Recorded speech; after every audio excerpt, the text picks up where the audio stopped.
ನಮಸ್ಕಾರ, ನೀವು ನೋಡ್ತಾ ಇದ್ದೀರಾ ಏಷ್ಯಾನೆಟ್ ಸುವರ್ಣ ನ್ಯೂಸ್. ನಾನು ಅಜಿತ್ ಹನುಮಕ್ಕನವರ್.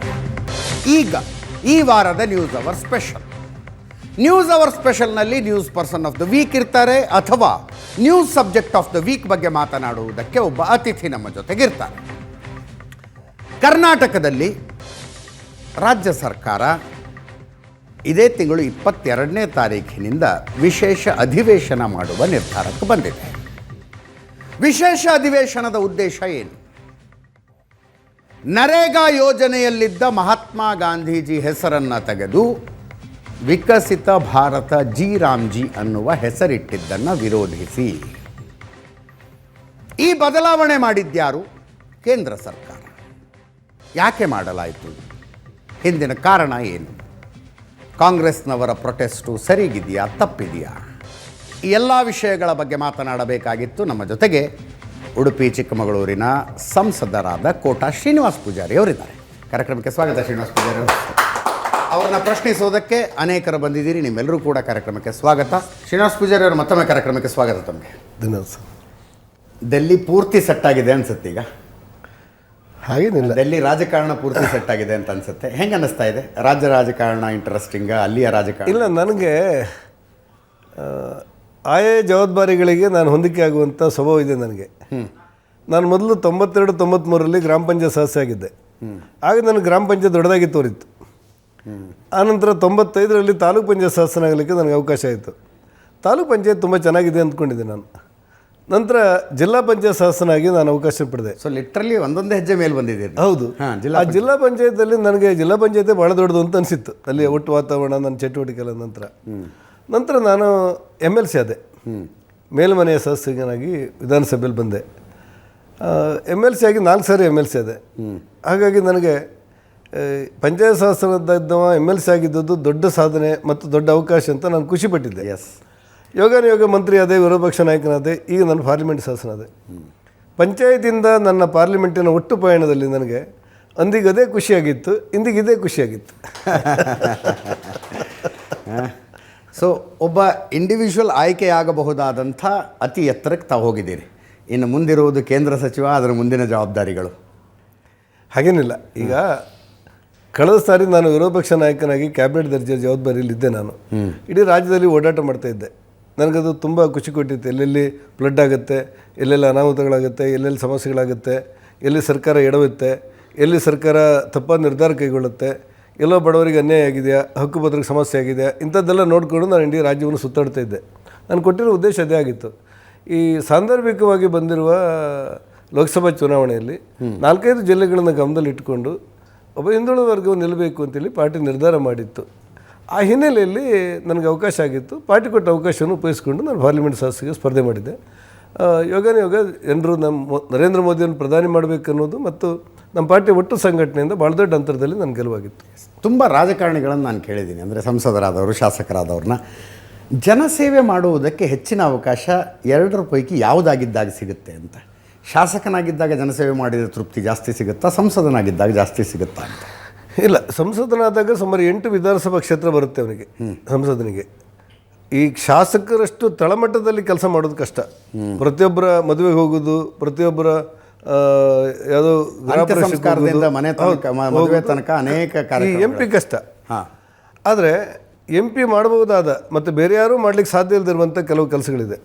ಉದಾಹರಣೆಗೆ ರಾಷ್ಟ್ರೀಯ ಹೆದ್ದಾರಿ ಎಷ್ಟೋ ವರ್ಷಗಳಿಂದ ಕೆಲವು ಸಾರಿ ನೆನಗುದಿ ಬಿದ್ದಿರುತ್ತೆ. ಹೊಸ ಕಲ್ಪನೆ ಇರೋದಿಲ್ಲ, ಸರ್ವಿಸ್ ರೋಡ್ ಇರೋದಿಲ್ಲ, ಆಕ್ಸಿಡೆಂಟ್ ಆಗುತ್ತೆ, ಬ್ಲ್ಯಾಕ್ ಸ್ಪಾಟ್ ಇರುತ್ತೆ. ಇದನ್ನೆಲ್ಲ ಸ್ವಲ್ಪ ಅಧ್ಯಯನ ಮಾಡಿದರೆ ಒಂದಷ್ಟು ಪರಿಣಾಮಕಾರಿ ಕೆಲಸ ಮಾಡಲಿಕ್ಕೆ ಅವಕಾಶಗಳು ಇರುತ್ತೆ. ರೈಲ್ವೆಗೆ ಸಂಬಂಧಪಟ್ಟಂಥದ್ದು ಯಾವತ್ತೂ ಆಗಿರುವಂಥ ರೈಲ್ವೆ ಹಳಿ ಇನ್ನೂ ಹಾಗೆ ಇರುತ್ತೆ, ಮತ್ತೆಲ್ಲ ಬದಲಾವಣೆ ಆಗಬೇಕಾಗುತ್ತೆ. ಈ ಹೊಸ ಯೋಚನೆ ಮಾಡಿ ಅದರ ಹಿಂದೆ ತಿರುಗಿದರೆ ಒಂದಷ್ಟು ಕೆಲಸಗಳಾಗುತ್ತೆ.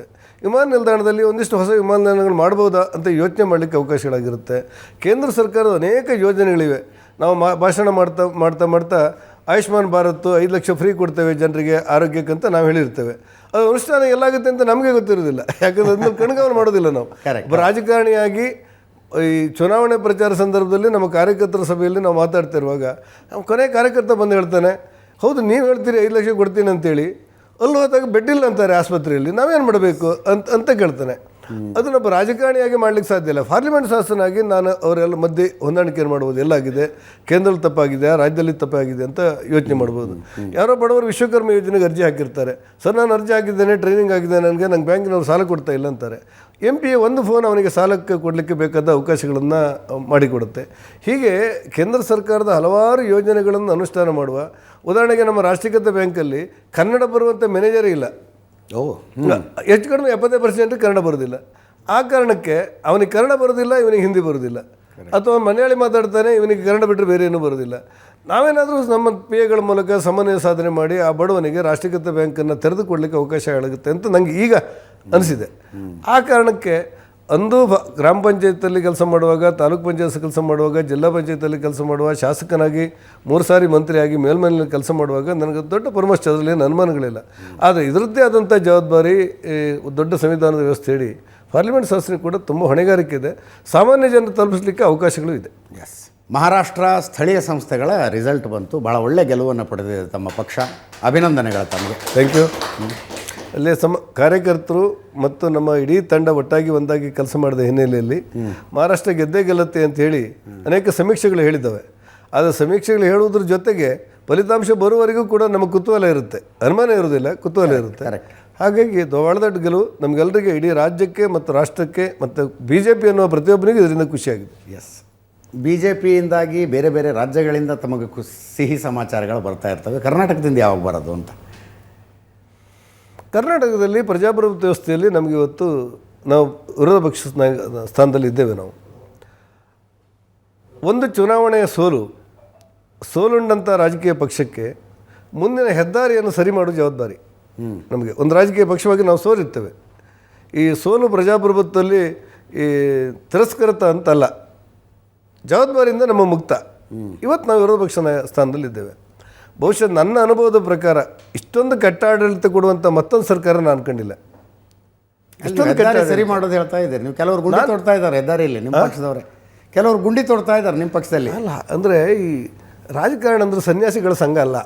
ರಾಜಕಾರಣ ಅಂದರೆ ಜಗಳ ಮಾಡುವವರು, ದಾರಿ ತಪ್ಪಿಸುವವರು, ಕಾಲಿಡಿದು ಕೆಳಗಿಳಿಯುವವರು, ಮುಳುಗಿಸುವವರು, ಹೇಳುವವರು ಎಲ್ಲ ಇರುವಂಥದ್ದು ರಾಜಕೀಯ ಪಕ್ಷ ನಮ್ಮ ರಾಜಕಾರಣ. ರಾಜಕಾರಣಿಗಳಲ್ಲಿ ಒಂದು ಮನವಿ, ರಾಜಕಾರಣ ಅಂದರೆ ಯಾರೂ ಸನ್ಯಾಸಿಗಳಲ್ಲ, ಸನ್ಯಾಸಿಗಳ ಸಂಘ ಅಲ್ಲ ಅನ್ನೋ ಮಾತುಗಳನ್ನು ದಯವಿಟ್ಟು ಕಡಿಮೆ ಮಾಡಿ. ಯಾಕಂದರೆ ಸನ್ಯಾಸಿಗಳಲ್ಲಿನ ರಾಜಕಾರಣವನ್ನು ನೋಡಿದ ಮೇಲೆ ನನಗೆ ಅರ್ಥ ಆಗಿದೆ, ಇಲ್ಲಿಗಿಂತ ಜಾಸ್ತಿ ಇದೆ ಸನ್ಯಾಸಿಗಳಲ್ಲಿನ ರಾಜಕಾರಣ. ಸಾಮಾಜಿಕ ಸಾರ್ವತ್ರಿಕವಾಗಿ ಮತ್ತು ಸಾಮಾಜಿಕವಾಗಿ ಸನ್ಯಾಸಿ ಅಂದರೆ ಸರ್ವ ಸಂಘವನ್ನು ತ್ಯಾಗ ಮಾಡಿದವರು ಅಂತ ಅರ್ಥ. ಹೌದು, ನಿನಗೇನು ಬೇಕಾಗಿ ಕೇಳಿದ್ರೆ ಬೇಡ ಅನ್ನೋರೇ ಸನ್ಯಾಸಿಗಳು. ಪಾಪ್ಯುಲರ್ ನೋಷನ್ ಅದ. ಹೌದು. ಈ ಸಂತೆಯೊಳಗೊಬ್ಬ ಸಂತ ನಿಂತ ಅಂತೇಳಿ ಹೇಳ್ತಾರಲ್ಲ ಈ ಸಾಹಿತಿಗಳೆಲ್ಲ, ಈ ಸಂತೆಯಲ್ಲಿ ನಿಂತಂಥ ಒಬ್ಬ ಸಂತನಿಗೆ ಅಲ್ಲಿರುವಂಥ ಬಗೆ ಬಗೆಯ ಭಕ್ಷ್ಯಗಳು ಕೂಡ ಅವನಿಗೆ ಬಾಯಲ್ಲಿ ನೀರು ಇರಿಸೋದಿಲ್ಲ. ಯಾಕಂದರೆ ಅವ ಸಂತ, ಎಲ್ಲವನ್ನು ಬಿಟ್ಟವ. ಹಾಗಾಗಿ ಸನ್ಯಾಸಿ ಅನ್ನುವಂಥ ಶಬ್ದವನ್ನು ಇವತ್ತು ವಾಡಿಕೆ ಭಾಷೆಯಲ್ಲಿ ಸರ್ವವನ್ನು ತ್ಯಾಗ ಮಾಡಿ ಅಪೇಕ್ಷೆಗಳು ಮತ್ತು ಆಸೆಗಳು ಇಲ್ಲದೆ ಇರುವಂಥ ವ್ಯಕ್ತಿಗಳಿಗೆ, ಶಕ್ತಿಗಳಿಗೆ ಸನ್ಯಾಸಿಗಳು ಅಂತೇಳಿ ಕರೆಯಲ್ಪಡುತ್ತೆ. ಅದು ಬೇರೆ ಬೇರೆ ಕಾರಣಕ್ಕೆ ಹೆಚ್ಚು ಕಡಿಮೆ ಆದರೂ ಸಂದರ್ಭ ನಾವೇನು ಮಾಡೋದು. ಎಸ್, ಈಗ ಬೇರೆ ಬೇರೆ ಪಕ್ಷದ ಆಡಳಿತಗಳಿದ್ದಾಗ ರಾಜ್ಯದಲ್ಲಿ ಒಂದು ಪಕ್ಷ, ಅದಕ್ಕೆ ವಿರುದ್ಧವಾದ ಪಕ್ಷ ಕೇಂದ್ರದಲ್ಲಿದ್ದ ಸಂದರ್ಭದಲ್ಲಿ ತಿಕ್ಕಾಟಗಳು ಸಹಜ. ಈಗ ಜೀರಾಮ್ಜಿ ಅನ್ನುವ ಹೆಸರನ್ನು ಇಟ್ಟಿದ್ದನ್ನು ಏನು ಕಾಂಗ್ರೆಸ್ ವಿರೋಧಿಸ್ತಾ ಇದೆ, ಅದರ ಭಾಗ ಅಂತ ನೋಡ್ತೀರಾ ಅಥವಾ ಅದರಲ್ಲಿ ಏನಾದರೂ ತಥ್ಯ ಇದೆಯಾ? ಇಲ್ಲ, ಏನೂ ಸತ್ಯ ಇಲ್ಲ. ಮತ್ತು ಅವರೇನೋ ಈಗ ನಾವು ವಿಶೇಷ ಅಧಿವೇಶನ ಮಾಡ್ತೇವೆ ಅಂತಾರಲ್ಲ, ಅವರ ಆಂತರಿಕ ಸಮಸ್ಯೆಗಳೇನಾದರೂ ಇದ್ದರೆ ಜೀರಾಮ್ಜಿ ಹೆಸರಲ್ಲಿ ಸರಿಪಡಿಸಿಕೊಳ್ಳಿಕ್ಕೆ ವಿಶೇಷವಾದಂಥ ಅಧಿವೇಶನ ಕರಿಬೇಕೇ ಹೊರತು ಈ ವಿಶೇಷ ಅಧಿವೇಶನಕ್ಕೆ ಜೀರಾಮ್ಜಿಯೇ ಕಾರಣ ಅಲ್ಲ ಅಂತ ನನಗನ್ನಿಸ್ಬಿಡುತ್ತೆ. ಯಾಕಂದರೆ ಹೆಚ್ಚು ಕಡಿಮೆ 95-96ರಲ್ಲಿ ಕೂಲಿಗಾಗಿ ಕಾಳು ಅಂತೇಳಿ ಯೋಜನೆ ಇತ್ತು, ಉದ್ಯೋಗ ಕೊಡುವಂಥ ಯೋಜನೆ. ಕೂಲಿಗಾಗಿ ಕಾಳು ಅಂತೇಳಿ ಕಾಳು ಕೊಡುವಾಗ ಸಂಬಳ ಇರಲಿಲ್ಲ. ಹೌದು. ಆನಂತರ ಬೇರೆ ಬೇರೆ ಕಾರಣಕ್ಕೆ 2006 ಅರ್ಧ ಕಾಳು ಅರ್ಧ ಸಂಬಳ ಅನ್ನೋ ಹಾಗೇನೋ ಬಂತು, ಅದೊಂದು ಕೂಲಿಗಾಗಿ ಕಾಳು ಅಂತ ಯೋಜನೆ. ಓಕೆ. ಆನಂತರ ಅದು 2006ರಲ್ಲಿ ಉದ್ಯೋಗ ಖಾತ್ರಿಯಾಗಿ ಪರಿವರ್ತನೆ ಆಯಿತು. 2008ರಲ್ಲಿ ಮಹಾತ್ಮ ಗಾಂಧಿ ಉದ್ಯೋಗ ಖಾತ್ರಿ ಅಂತ ಹೇಳುವಂಥ ಬಿಲ್ಲನ್ನು, ಕಾನೂನನ್ನು ತಗೊಂಡು ಬಂದು 100 ದಿವಸಗಳ ಕಾಲ ಉದ್ಯೋಗ ಕೊಡುವಂಥ ಮತ್ತು ಈ ಗೂಳೆ ಹೋಗುವಂಥ ಜನರಿಗೆ ಅವರೆಲ್ಲ ಇದ್ದಲ್ಲೇ ಕೆಲಸ ಕೊಡುವಂಥ ಯೋಜನೆಯನ್ನು ಉದ್ಯೋಗ ಖಾತ್ರಿ ಅಂತ ಕರೆಯಲಾಯಿತು. ಅಲ್ಲಿಂದ ಇಲ್ಲಿವರೆಗೆ ಆವಾಗ ಒಂದು ತುಂಬ ಕಡಿಮೆ ಇತ್ತು. ನಂತರ 2013 ಮತ್ತು 2014ರಲ್ಲಿ ಕೇಂದ್ರ ಸರ್ಕಾರ ಅದಕ್ಕೆ 36,000 ಕೋಟಿ ರೂಪಾಯಿ ನಿಗದೀಕರಿಸಿತು. UPA ಸರ್ಕಾರ 36,000 ಕೋಟಿ ರೂಪಾಯಿ ನಿಗದೀಕರಿಸಿ 100 ದಿವಸಗಳು ಉದ್ಯೋಗ ಕೊಡುವಂಥ ಯೋಜನೆಯನ್ನು ಮಾಡಲಾಯಿತು. ಆನಂತರ ಅದಕ್ಕೆ ನಮ್ಮಲ್ಲಿ 13-14ಕ್ಕೆ ನಮ್ಮ ಸರ್ಕಾರ ಬಂತು, ಅದನ್ನು ಮತ್ತೆ ಜಾಸ್ತಿ ಮಾಡಿದೆವು. ಅಲ್ಲಿಂದ ನಮ್ಮ ಸರ್ಕಾರ ಜಾಸ್ತಿ ಮಾಡಿತು. ಇವತ್ತು 86,000 ಕೋಟಿ ರೂಪಾಯಿ ಉದ್ಯೋಗ ಖಾತ್ರಿಗೋಸ್ಕರ ಮೀಸಲಿಸಿದೆ. ಇಂದಿನ ಬಜೆಟ್ನಲ್ಲಿ 86,000 ಕೋಟಿ ರೂಪಾಯಿನ ಮೀಸಲಿಸುವಂಥ ಒಂದು ಯೋಜನೆಯಾಗಿ ಉದ್ಯೋಗ ಖಾತ್ರಿಯಿಂದ ತರಲಾಯಿತು.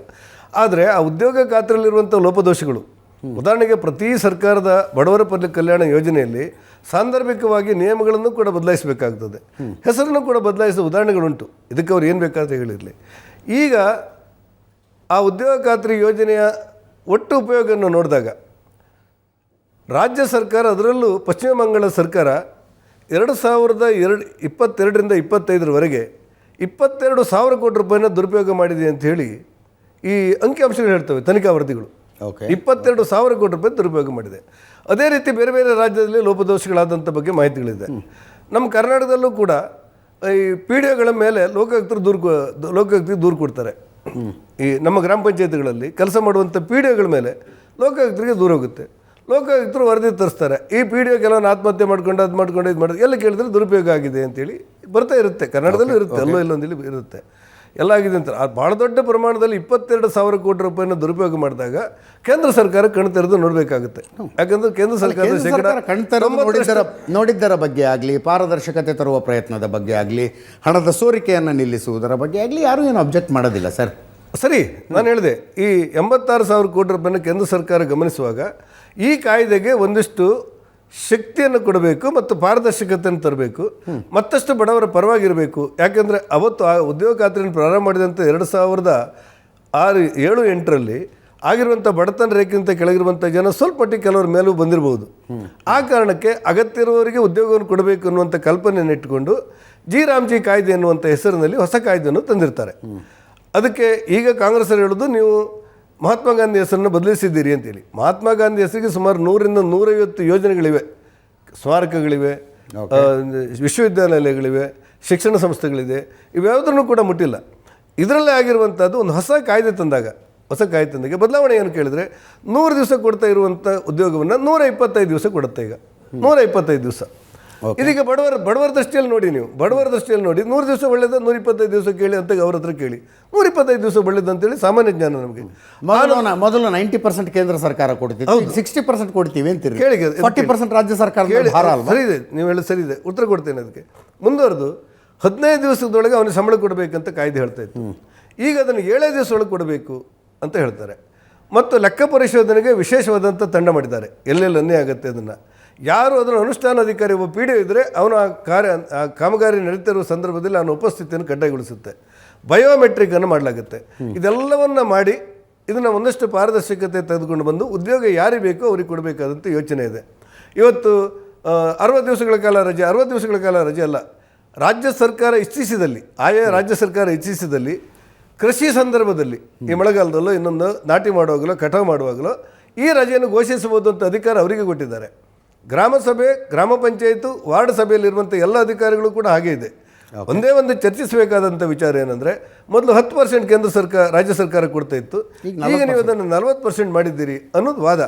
ಸಾಮಾನ್ಯವಾಗಿ ಒಂದು ದೊಡ್ಡ ಯೋಜನೆಯೊಂದು ಅನಾಹುತಕ್ಕೀಡಾದಾಗ, ಪಾರದರ್ಶಕತೆ ಕೊರತೆ ಬಂದಾಗ, ಭ್ರಷ್ಟಾಚಾರ ಆದಾಗ ನಿಮ್ಮ ಸಹಭಾಗಿತ್ವವನ್ನು ಕೊಡಿ ಅನ್ನೋ ಸಂಪ್ರದಾಯ. ಉದಾಹರಣೆಗೆ ಯಾರ್ದೋ ಒಂದು ಮನೆಯಲ್ಲಿ ತುಂಬ ಯಾವುದೋ ಒಂದು ಗ್ರಾಮ ಪಂಚಾಯತಲ್ಲಿ ತುಂಬ ಹಣ ದುರ್ವ್ಯಯ ಆಯಿತು ಅಂದಾಗ ಅವರೇನೇನು ಮಾಡ್ತಾರೆ ಅಂತ ಹೇಳಿದರೆ, ಈ ದುರ್ವ್ಯಯ ಆಗಿ ನಮಗೆ ಸಾಕಾಯಿತು, ನೀವು 25% ಹಾಕಿ, ನಾವು 75% ಆಗ್ತೇವೆ, ನೀವು 50% ಹಾಕಿ, ನಾವು 50% ಆಗ್ತೇವೆ. ಅಂದರೆ ಯಾರು ಹಣ ಹಾಕ್ತಾನೋ ಅವನಿಗೆ ಜವಾಬ್ದಾರಿ ಜಾಸ್ತಿ ಬರುತ್ತೆ ಅಂತ ಇರುವಂಥ ಸಾಮಾಜಿಕವಾದ ಜವಾಬ್ದಾರಿ ಅದು ಹೊಣೆ. ಅಷ್ಟನ್ನೇ ಮಾಡಿದ್ದಾರೆ. ರಾಜ್ಯ ಸರ್ಕಾರ ಈಗಾಗಲೇ ಕೊಡ್ತಾ ಇರೋದು ಯಾರಿಗೆ? ರಾಜ್ಯ ಸರ್ಕಾರ 30% ಜಾಸ್ತಿ ಕೊಟ್ಟರೆ ಕೊಡ್ತಾ ಇರೋದು ಅದೇ ರಾಜ್ಯದ ಕಡುಬಡವರಿಗೆ, ಬೇರೆಯವರಿಗಲ್ಲ. ಹಾಗಾಗಿ ನಿಮ್ಮಲ್ಲಿ ಪಾರದರ್ಶಕತೆ ಬರಲಿ ಮತ್ತು ನಿಮ್ಮಲ್ಲಿ ಜವಾಬ್ದಾರಿ ಬರಲಿ ಅನ್ನೋ ಕಾರಣಕ್ಕೋಸ್ಕರ ಈ 10% ತೆಗೆದು 40% ಮಾಡಿದ್ದಾರೆ. ಇದರಲ್ಲಿ ಯಾವ ಗೊಂದಲವೂ ನನಗೆ ತೋರ್ತಾ ಇಲ್ಲ. ಬದಲಾಗಿ ನೀವು ಪ್ರತಿಭಟನೆ ಮಾಡ್ತೀರಿ. ಈ ಗಾಂಧಿ ಅನ್ನೋ ಹೆಸರು ಕೇಳಿದ್ರೆ ಆಗ ಬರೋದಿಲ್ವಂತೆ ನಿಮಗೆ? ಅಲ್ಲ, ಗಾಂಧಿ, ನಾನು ಹೇಳಿದೆ 100 ಸಂಸ್ಥೆಗಳಿವೆ, ಆದರೆ ಗಾಂಧಿ ಅಂತ ಹೆಸರು ಬರದೇ ಇರುವುದಲ್ಲ. ರಾಮ್ಜಿ ಅಂತೇಳಿ ಹೆಸರು ಯಾಕೆ ಕೊಟ್ಟಿದ್ದೇವೆ ಅಂದರೆ, ಒಂದು ವೇಳೆ ಮಹಾತ್ಮ ಗಾಂಧಿ ಇದ್ದಿದ್ರು ಕೂಡ ಅವರು ಶ್ರೀರಾಮನ್ನು ಒಪ್ಪಿಬಿಡ್ತಾ ಇದ್ರು. ಮಹಾತ್ಮ ಗಾಂಧಿಯವರ ಹತ್ರ ಕೇಳಿದ್ದಿದ್ರೆ, ಮಹಾತ್ಮ ಗಾಂಧಿಯವರು ಇಂಥ ಬಡವರ ಕಲ್ಯಾಣ ಯೋಜನೆ ತರ್ತಾ ಇದ್ದೆವು, ಯಾವ ಹೆಸರು ಇಡೋಣ ಅಂತ ಕೇಳಿದರೆ ಅವರು ಶ್ರೀರಾಮನ ಹೆಸರು ಇಡೋಣ ಅಂತಿದ್ರು ಅಂತ ನನ್ನ ಭಾವನೆಗಳು, ನನ್ನ ಭಾವನೆ. ಹಾಗಾಗಿ ಎಲ್ಲರೂ ಒಪ್ಪುವ, ಗಾಂಧಿ ಕೂಡ ಒಪ್ಪುವ, ಮಹಾತ್ಮ ಗಾಂಧೀಜಿಯವರು ಒಪ್ಪುವಂಥ ಶ್ರೀರಾಮನ ಹೆಸರನ್ನ ಇಟ್ಟಿದ್ದೇವೆ ಅಂತ ನಾವು ಸಮರ್ಥನೆ ಮಾಡ್ತಿದ್ದೇವೆ. ಪ್ರಶ್ನೆಯವ್ರು ಬರಲಿ ಮತ್ತು ಉತ್ತರ ಕೊಡೋಣ. ಇಲ್ಲಿ ಚರ್ಚೆಗಳಿರುವಂಥದ್ದು ಏನಂದರೆ, ಈ ಕಾಯ್ದೆ ಬಡವರ ಕಲ್ಯಾಣ ವಿಚಾರದಲ್ಲಿ ಗಟ್ಟಿಗೊಳಿಸಲಾಗಿದೆ. ಈ ಕಾಯ್ದೆ ಬಡವರಿಗೆ ಹೆಚ್ಚು ದಿನಗಳ ಕಾಲ ಉದ್ಯೋಗ ಕೊಡಲಾಗಿದೆ. ಈ ಕಾಯ್ದೆ ಬಡವರಿಗೆ ಬೇಗ ಹಣ ಪಾವತಿ ಮಾಡುವಂಥ ಯೋಜನೆಯನ್ನು ರೂಪಿಸಲಾಗಿದೆ. ಈಗ ಉದಾಹರಣೆಗೆ ಹೆಸರು ಚೇಂಜ್ ಮಾಡಲಿಲ್ವಾ ಕೇಳಿದರೆ, ಹೊಸ ಕಾಯ್ದೆ ಬಂದಾಗ ಹೊಸ ಹೆಸರು ಇಡೋದು ರೂಢಿ. ಪಂಚಾಯತ್ ರಾಜ್ ಕಾಯ್ದೆ ಅಂತೇಳಿ 92-93ರಲ್ಲಿ ಅವತ್ತಿನ ಕೇಂದ್ರ ಸರ್ಕಾರ ತಗೊಂಡು ಬಂತು. ಅವತ್ತಿನ ಕೇಂದ್ರ UPA ಸರ್ಕಾರ ತಗೊಂಡು ಬಂತು.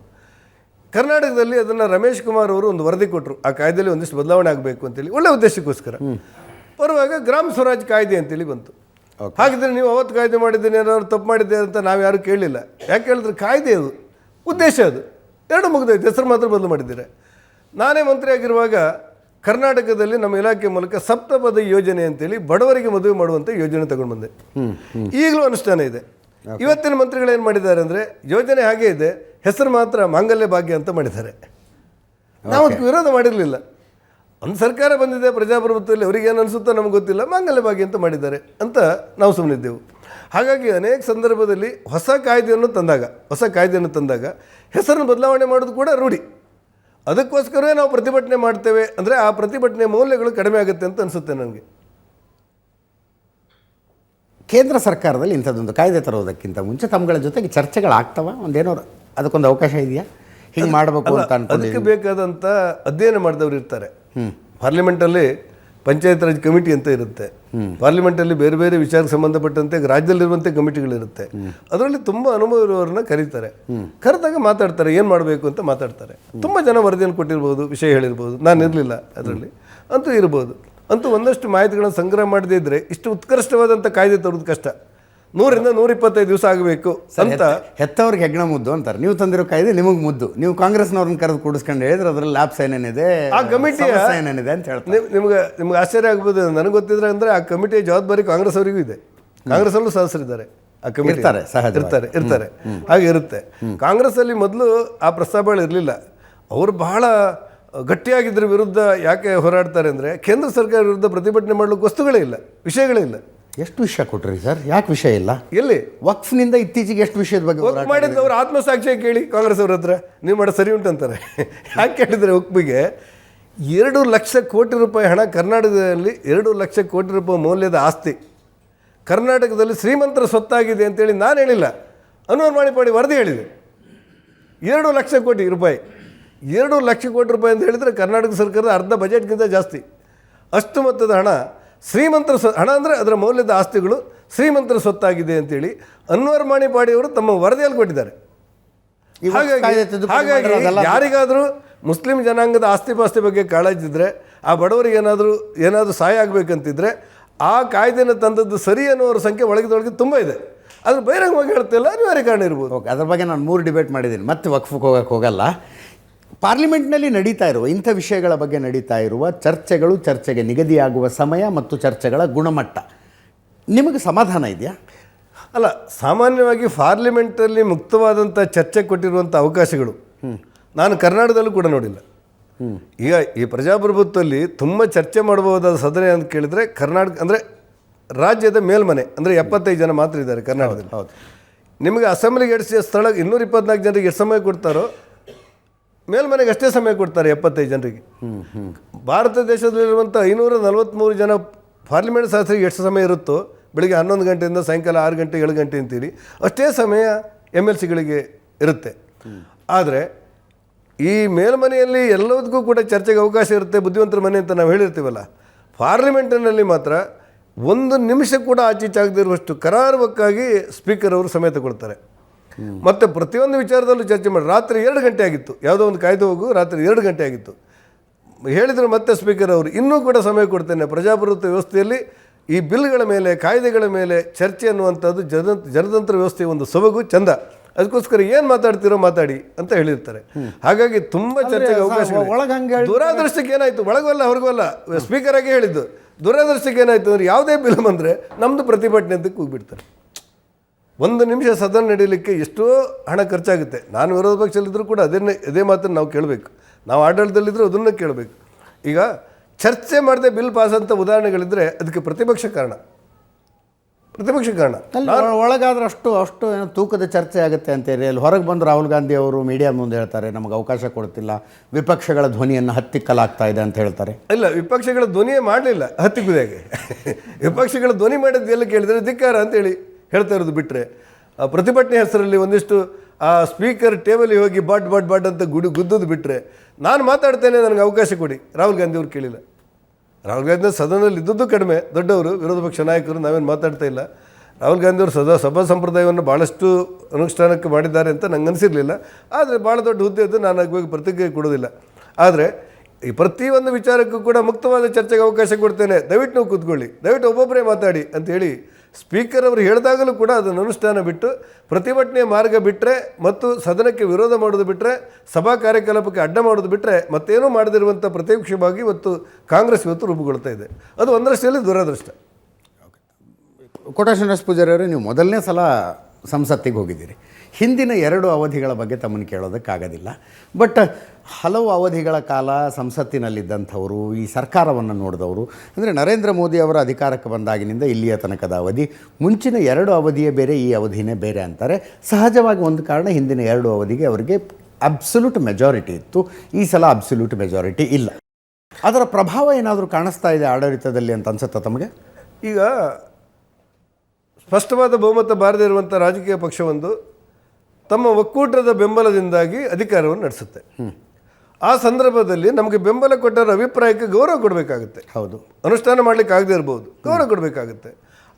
ಅದೇ ರೀತಿ ಇವತ್ತು ನಮ್ಮನ್ನು ಬೆಂಬಲ ಕೊಟ್ಟಂಥ ತೆಲುಗುದೇಶಂ ಇರ್ಬೋದು, ಇತರ ರಾಜಕೀಯ ಪಕ್ಷಗಳಿಗೆ ಒಂದಷ್ಟು ಅವರ ಅಭಿಪ್ರಾಯಗಳೇನು ಅಂತ ಕೇಳುವುದು ರೂಢಿದೆ. ಬಜೆಟ್ನಲ್ಲೂ ಕೇಳಿರ್ತಾರೆ, ಸದನ ನಡೆಸುವಾಗಲೂ ಕೇಳಿರ್ತಾರೆ, ನಿಮ್ಮ ಅಭಿಪ್ರಾಯ ಏನು ಅಂತೇಳಿ. NDA ಒಕ್ಕೂಟದ ಸಭೆ ನಡೆಯುತ್ತೆ, ವಾರಕ್ಕೊಂದ್ಸತಿ ಸಭೆ ನಡೀತೆ, ಹೆಚ್ಚು ಕಡಿಮೆ. ಪ್ರಧಾನಿಯವರ ಸ್ವತಃ ಬರ್ತಾರೆ ಆ ಸಭೆಯಲ್ಲಿ, ಎಲ್ಲರ ಅಭಿಪ್ರಾಯ ಕೇಳ್ತಾರೆ, ನಿಮ್ಮ ಅಭಿಪ್ರಾಯ ಏನು ಮಾಡ್ಬೋದು ಅಂತ ಕೇಳಿರ್ತಾರೆ.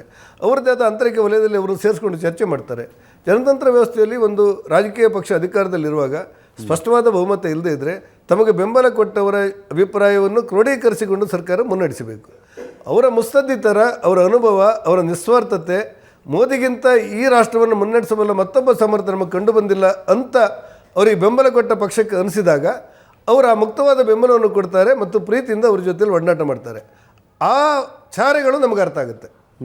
ಇವತ್ತು ನಿತೀಶ್ ಕುಮಾರ್ ಆಗಿರಲಿ, ತೆಲುಗುದೇಶಂ ಪಕ್ಷದವರಾಗಿರಲಿ, ಮೋದಿಯವರ ಬಗ್ಗೆ ಇರುವಂಥ ವೈಯಕ್ತಿಕವಾದಂಥ ಗೌರವ, ಅವರ ನಿಸ್ವಾರ್ಥತೆ, ಅವರ ಪ್ರಾಮಾಣಿಕತೆ, 14 ವರ್ಷದಲ್ಲಿ ಒಂದೇ ಒಂದು ಭ್ರಷ್ಟಾಚಾರ ಪ್ರಕರಣ ಇಲ್ಲದೆ ಇರುವುದು ಯಾವ ದೇಶದಲ್ಲೂ ಕೂಡ ಇದನ್ನು ಊಹೆ ಮಾಡಲಿಕ್ಕೆ ಸಾಧ್ಯ ಇಲ್ಲ. ಹಾಗಾಗಿ ಮನುಷ್ಯರಾಗಿದ್ದವರಿಗೆ ಅದು ಅರ್ಥ ಆಗಿಬಿಡುತ್ತೆ, ಒಂದು ರೀತಿಯಲ್ಲಿ ಪ್ರೀತಿ ಬರುತ್ತೆ, ಗೌರವ ಬರುತ್ತೆ. ಈ ಬೆಂಬಲ ಕೊಟ್ಟಂಥ NDA ಪಕ್ಷಗಳು ನರೇಂದ್ರ ಮೋದಿಯವರ ನೇತೃತ್ವಕ್ಕೆ ಗೌರವ ಕೊಟ್ಟು ಸಹಕಾರ ಕೊಡ್ತೇವೆ. ಹಾಗಾಗಿ ಯಾವ ಬದಲಾವಣೆ ಆಗಿಲ್ಲ. 3ನೇ ಅವಧಿಯಲ್ಲಿ ಕಾಯ್ದೆಗೆ ಬಂದಿರುವಂಥದ್ದು, 3ನೇ ಅವಧಿಯಲ್ಲಿ ಕಾಯ್ದೆ ಬಂದಿರುವಂಥದ್ದು, ಮತ್ತು ಉಳಿದೆಲ್ಲ ಬಹುತೇಕ ಕಾಯ್ದೆಗಳು ಬಂದಿರುವುದೇ 3ನೇ ಅವಧಿಯಲ್ಲಿ. ಹಾಗಾಗಿ ಈ ಸಂದಿಗ್ಧ ಪರಿಸ್ಥಿತಿಯಲ್ಲಿ ನರೇಂದ್ರ ಮೋದಿಯವರನ್ನ ಬೆಂಬಲಿಸುವುದು ರಾಷ್ಟ್ರಹಿತಕ್ಕೆ ಅನಿವಾರ್ಯ ಮತ್ತು ಅಗತ್ಯ ಅಂತ ಅಂದುಕೊಂಡು NDA ಪಕ್ಷಗಳು ಬೆಂಬಲ ಕೊಡ್ತಾ ಇರೋದ್ರಿಂದಾಗಿ ಯಾವ ಬದಲಾವಣೆ ಇಲ್ಲ. 3 ಹಾಗೆ ಇರುತ್ತೆ, ನೀವು ಊಹಿಸ್ತಾ ಇರಿ, 4 ಕೂಡ ಅದೇ ರೀತಿ ಬರುತ್ತೆ. ರಾಜ್ಯ ರಾಜಕಾರಣದಲ್ಲಿ ಇದ್ಕೊಂಡ ಅವಧಿಯಲ್ಲಿ ನರೇಂದ್ರ ಮೋದಿ ಅವರ ಜೊತೆಗೆ ಹೆಚ್ಚಿನ ಒಡನಾಟಕ್ಕೆ ಅವಕಾಶ ಇರೋದಿಲ್ಲ. ನೀವು ಪಾರ್ಲಿಮೆಂಟ್ನಲ್ಲಿ ಹೆಚ್ಚು ಹತ್ತಿರದಿಂದ ನೋಡ್ತೀರಿ ಅವ್ರನ್ನ, ಅವರ ಕಾರ್ಯಶೈಲಿಯನ್ನು ಹತ್ತಿರದಿಂದ ನೋಡ್ತೀರಿ. ಏನು ಇಂಪ್ರೆಷನ್ ಆಗಿದೆ ಈಗ ನನಗೆ? ಇಲ್ಲಿ ಕೂತ್ಕೊಂಡು ನೋಡೋದಕ್ಕೂ ಅಲ್ಲೇ ಕೂತ್ಕೊಂಡು ನೋಡೋದಕ್ಕೂ ಅಲ್ಲ, ಹತ್ತಿರ ಹೋದಾಗ ಭಾಳ ಹತ್ತಿರದಲ್ಲಿ ತೋರ್ತಾರೆ ಅಂತ ಇರೋದು ಒಂದು.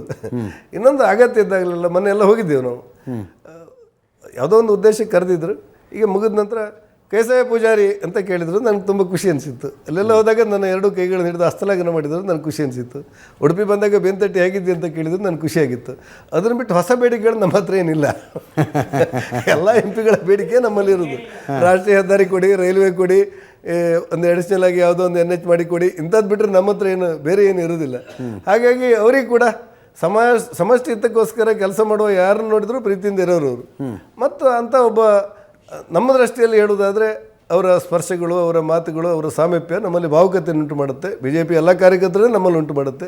ಒಬ್ಬ ಸಾಮಾನ್ಯ ಗ್ರಾಮ ಪಂಚಾಯತ್ ಸದಸ್ಯನಾಗಿದ್ದವ ನರೇಂದ್ರ ಮೋದಿಯವರು ಪ್ರಧಾನಮಂತ್ರಿ ಆಗಿರುವಾಗ ಅವರ ಸದನದಲ್ಲಿ ಅವರ ಸಹಸದಸ್ಯನಾಗಿರಲಿಕ್ಕೆ ಅವಕಾಶ ಆಯ್ತಲ್ಲ, ಅದು ನನ್ನ ಯೋಗ ಅಂತ ನಾನು ತಿಳ್ಕೊಂಡು ನನಗೆ ಖುಷಿಯಾಗಿದೆ. ಕರ್ನಾಟಕ ಸೇರಿದಂತೆ ದಕ್ಷಿಣ ಭಾರತದ ರಾಜ್ಯಗಳ ಬಗ್ಗೆ ಒಂದು ಮಲತಾಯಿ ಧೋರಣೆ ಇದೆ ಈ ಸರ್ಕಾರಕ್ಕೆ ಅಂತ ವಿರೋಧ ಪಕ್ಷದವರು ಆರೋಪ ಮಾಡ್ತಾರೆ. ಮಲತಾಯಿ ಧೋರಣೆ ಇದೆ ಅವರಿಗೆ. ನೀವು ಅದನ್ನು ಸ್ವಲ್ಪ ತಿರುಗಿಸಿ ಯೋಚನೆ ಮಾಡಿ. ನಾನು ಯಾಕೆ ಮಾಡಲಿ ಸರ್, ನೀವು ಮಾಡಿ. ಅಲ್ಲ, ನೀವು ಯೋಚನೆ ಮಾಡಿ. ಅಲ್ಲ, ನಾನು ನಿಮ್ಗೆ ಯಾಕೆ ಹೇಳಿದೆ ಅಂದರೆ, ನೀವು ಸರ್ತಿ ಯೋಚನೆ ಮಾಡಿ ಅಂತೇಳಿ ಹೇಳಿದೆ. ಓಕೆ. ಎಲ್ಲಿಯಾದರೂ ಡಿ ಕೆ ಶಿ ಅವರು, KPCC ಅಧ್ಯಕ್ಷ ಡಿ ಕೆ ಶಿ, ಈ ರಾಜ್ಯವನ್ನು ಅಧಿಕಾರದಲ್ಲಿರುವಂಥ ಸಿದ್ದರಾಮಯ್ಯನವರು ಕನಸಲ್ಲಾದರೂ ನರೇಂದ್ರ ಮೋದಿಯವರು ಅತ್ಯುತ್ತಮವಾದ ಆಡಳಿತವನ್ನು ಕೊಡ್ತಾ ಇದ್ದಾರೆ, ಇಡೀ ಜಗತ್ತಲ್ಲಿ ಅತ್ಯಂತ ಶ್ರೇಷ್ಠವಾದಂಥ ಸರ್ಕಾರವಾಗಿ ರೂಪುಗೊಳ್ಳುತ್ತಾ ಇದೆ, ಆರ್ಥಿಕವಾಗಿ ಜಗತ್ತಿನಲ್ಲಿ ಒಂದು ಕಾಲದಲ್ಲಿ ಚಿನ್ನ ಅಡ ಇಟ್ಟಂಥ ಭಾರತ ಇವತ್ತು ಜಗತ್ತಿನ 100 ದೇಶಗಳಿಗೆ ಸಾಲ ಕೊಡ್ತಾ ಇದೆ, ಜಗತ್ತಿನ 3ನೇ ಆರ್ಥಿಕ ಶಕ್ತಿಯಾಗಿ ರೂಪುಗೊಳ್ಳುತ್ತಾ ಇದೆ ಅಂತ ಹೇಳ್ಬೋದು ಅಂತ ಅನ್ಸ್ಕೊಳ್ತೀರಾ ನೀವು? ಅಲ್ಲ, ಅದು ಆಗ್ಲಿಕ್ಕೆ ಆಗೋದಿಲ್ಲ. ಅಲ್ಲ, ನಿಮಗೂ ಅಪ್ಲೈ ಆಗುತ್ತೆ ಸರ್. ಸಿದ್ದರಾಮಯ್ಯನವರು ಅತ್ಯದ್ಭುತವಾಗಿ ಆಡಳಿತ ನಡೆಸ್ತಾ ಇದ್ದಾರೆ, ಡಿ ಕೆ ಶಿವಕುಮಾರ್ ಅಂತ ನೋಡಿಲ್ಲ ಅಂತ ಹೇಳ್ಬೇಕಂತ. ನನಗೆ ರಾಜ್ಯಕ್ಕೆ ಒಂದು ಒಳ್ಳೇದು ಮಾಡೋದಿಲ್ಲ ಅವರು, ನಾನೇನು ಮಾಡೋದು? ಈಗ ನನಗೂ ಅನಿಸುತ್ತೆ, ನಾನು ಡಿ ಕೆ ಶಿ ಅವರಿಗೆ ವಿರೋಧ ಪಕ್ಷ ನಾಯಕನಾಗಿದ್ದಾಗ ಹೇಳ್ತಾ ಇದ್ದೆ, ಡಿ ಕೆ ಶಿ ಅವರೇ ದೇವರಾಜ ಅರಸು ಮಾದರಿಯಲ್ಲಿ ನೀವು ಹೋಗ್ಬೇಕು ಅಂತ ನನಗನ್ಸುತ್ತೆ. ನನ್ನ ಗ್ರಾಚಾರಕ್ಕೆ ನೀವು ಒಂದು ಕೂಡ ಆಗಿದ್ದೊಂದು ಕಾನೂನು ತರ್ತಾ ಇಲ್ಲ, ಬಿಗು ಇಲ್ಲ, ನೀತಿ ಇಲ್ಲ, ಸಡಿಲತ್ತಿದ್ದೆ, ಅನಿವಾರ್ಯತೆ ಉಗ್ಬಿಟ್ಟಿದ್ದೀರಿ. ಎಲ್ಲ ಟೈಮು ಕೂಡ ನರೇಂದ್ರ ಮೋದಿಯವರಿಗೆ ಬೈಯುವುದೇ ನಿಮ್ಮ ಸಚಿವ ಸಂಪುಟದ ಮತ್ತು ನಿಮ್ಮವರು ರೂಢಿಯಾಗಿ ಬಿಟ್ಟಿದೆ. ಕೆಲವು ಶಬ್ದಗಳು ನಿಮ್ಮ ಬಳಕೆ, ನಿಮ್ಮ ಏಕವಚನದ ಮಾತುಗಳು, ಉದಾಹರಣೆಗೆ ನಾನು ಕೋಟಿ ಕೊಟ್ಟರೂ ಕೂಡ ತಗೊಳ್ಳೋದಿಲ್ಲ, ನಾನು ಕೋಟಿ ಕೊಟ್ಟರೂ ಕೂಡ ನನ್ನ ಮುಖ್ಯಮಂತ್ರಿ ಏಕವಚನದಲ್ಲಿ ಕರಿ ಅಂತ ಹೇಳಿದ್ರೆ ನಂಗೆ ಸಾಧ್ಯ ಇಲ್ಲ. ಸಿದ್ದರಾಮಯ್ಯ ನನ್ನ ಮುಖ್ಯಮಂತ್ರಿ, ಬರೀ ಅವರು ನಿಮ್ಮ ಕರ್ನಾಟಕಕ್ಕೆ ಮುಖ್ಯಮಂತ್ರಿ, ಕಾಂಗ್ರೆಸ್ಸಿಗೆ ಮುಖ್ಯಮಂತ್ರಿ ಮಾತ್ರ ಅಲ್ಲ, ನನ್ನನ್ನು ಸೇರಿದಂತೆ ಇಡೀ ರಾಜ್ಯದ 6.5 ಕೋಟಿ ಜನಸಂಖ್ಯೆ ಮುಖ್ಯಮಂತ್ರಿ. ಹೌದು. ಎಂಥ ಸಂದಿಗ್ಧ ಪರಿಸ್ಥಿತಿಯಲ್ಲೂ ಕೂಡ ಮುಖ್ಯಮಂತ್ರಿ ನಾನು ಏಕವಚನದಲ್ಲಿ ಕರೆಯೋದು ನಾನು ಒಪ್ಪೋದಿಲ್ಲ, ಅದು ವಿರೋಧಿಸ್ತೇನೆ, ನಾನು ಅವರನ್ನು ಬಹುವಚನದಲ್ಲಿ ಕರೀತೇನೆ. ಇದು ನನ್ನ ಸಂಪ್ರದಾಯ ಮತ್ತು ಕ್ರಮ. ಅದೇ ಮುಖ್ಯಮಂತ್ರಿಗಳು ಸಿದ್ದರಾಮಯ್ಯನವರು, ನನ್ನ ಮುಖ್ಯಮಂತ್ರಿಗಳಾದ ಸಿದ್ದರಾಮಯ್ಯನವರು ದೇಶದ ಪ್ರಧಾನಿಯನ್ನು, ಪ್ರಜಾಪ್ರಭುತ್ವದಲ್ಲಿ ಪ್ರಧಾನಿಯನ್ನು ಏಕವಚನದಲ್ಲಿ ಕರೆಯೋದು ಹೇಗೆ ಸರಿಯಾ ಅಂತ ನನಗನ್ನಿಸ್ಬಿಡುತ್ತೆ. ಹಾಗಾಗಿ ಮುಖ್ಯಮಂತ್ರಿಗಳ ಬಗ್ಗೆ ಗೌರವದ ಭಾವನೆಯನ್ನು ನಾನು ಹೊಂದಿದ್ದೆ. ಅವರೇನಾದರೂ ಒಳ್ಳೆಯ ಕೆಲಸಗಳನ್ನು ಮಾಡಿದ್ರೆ ಅದಕ್ಕೆ ಬೆಂಬಲ ಕೊಡಲಿಕ್ಕೂ ನಾನು ಸಿದ್ಧನಿದ್ದೆ. ನನ್ನ ಗ್ರಾಚಾರಕ್ಕೆ ಅದು ನಂಗೆ ಕಣ್ಣಿಗೆ ತೋರ್ತಾ ಇಲ್ಲ ಅನ್ನುವಂಥ ನೋವಿದೆ ನನಗೆ. ಅದನ್ನು ಕಾಮಾಲೆ ಕಣ್ಣಿಗೆ ಜಗತ್ತು ಆಗಿಲ್ಲ ಹಂಗೂ ಆಗಿಲ್ಲ. ಅಲ್ಲ, ಕಣ್ಣನ್ನು ತೊಳ್ಕೊಳ್ಬೇಕಾದ್ರೆ ನೋಡೋಣ, ನೀವು ಹೇಳಿದರೆ ನಿಮ್ಮ ಸಲಹೆ ಆದರೂ ತೋರೋದಿಲ್ಲ. ಯಾಕೆ ಅಂತ ಬೇರೆ ಬೇರೆ ಕಾರಣಗಳನ್ನು ಕೊಟ್ಟು, ಒಂದು ಕಾನೂನು ಸುವ್ಯವಸ್ಥೆಗಳು, ಒಬ್ಬ ಶಾಸಕ, ಒಬ್ಬ ಪೌರಾಯುಕ್ತೆಗೆ ಆ ಬಳಸಿದಂಥ ಶಬ್ದ ನೋಡಿದಾಗ ಇಡೀ ರಾಜ್ಯ ಜನತೆಗೆ ನೋವಾಗೋದಿಲ್ವ? ಮತ್ತೆಲ್ಲ ಒಂದು ಕಡೆ ಬಳ್ಳಾರಿ ಜಿಲ್ಲೆಯಲ್ಲಿ ಶಾಸಕನ ಅಂಗರಕ್ಷಕನೊಬ್ಬ ಅವ್ರದ್ದೇ ಪಾರ್ಟಿಯ ಕಾರ್ಯಕರ್ತರಿಗೆ ಬೇಕಂತ ಹೊಡೆದಿದ್ದಾರೋ ಬೇರೆಂತ ಹೊಡೆದಿದ್ದಾರೋ ಗುಂಡು ಹೊಡೆದಾಗ ಅದು ಏನು ಅಂತ ಅರ್ಥ ಮಾಡ್ಕೊಳ್ಳೋ ಬೇಡವಾ? ಇಂಥ ಪರಿಸ್ಥಿತಿಗಳು, ಪೊಲೀಸ್ ಠಾಣೆಗೆ ಬೆಂಕಿ ಹಾಕಿದಾಗ ಯಾಕೆ ನೀವು ಯಾವ ಪಕ್ಷ ಆಗಿರಲಿ, ಯಾವ ಜಾತಿ ಆಗಿರಲಿ, ಏನಪ್ಪ ನಿನ್ನ ಕತೆ, ಒಂದು ಸರ್ತಿ ಹುಟ್ಟಡಿಸಿ ಬಿಡ್ತೇವೆ ನಿಮ್ಮದು ಅಂತ ಹೇಳಿದರೆ ಇಡೀ ರಾಜ್ಯಕ್ಕೆ ವಿಶ್ವಾಸ ಬಂದುಬಿಡುತ್ತೆ. ಅಲ್ಲಿ ಹಿಂದೂಗಳು ಮುಸ್ಲಿಂ ಬರೋದಿಲ್ಲ.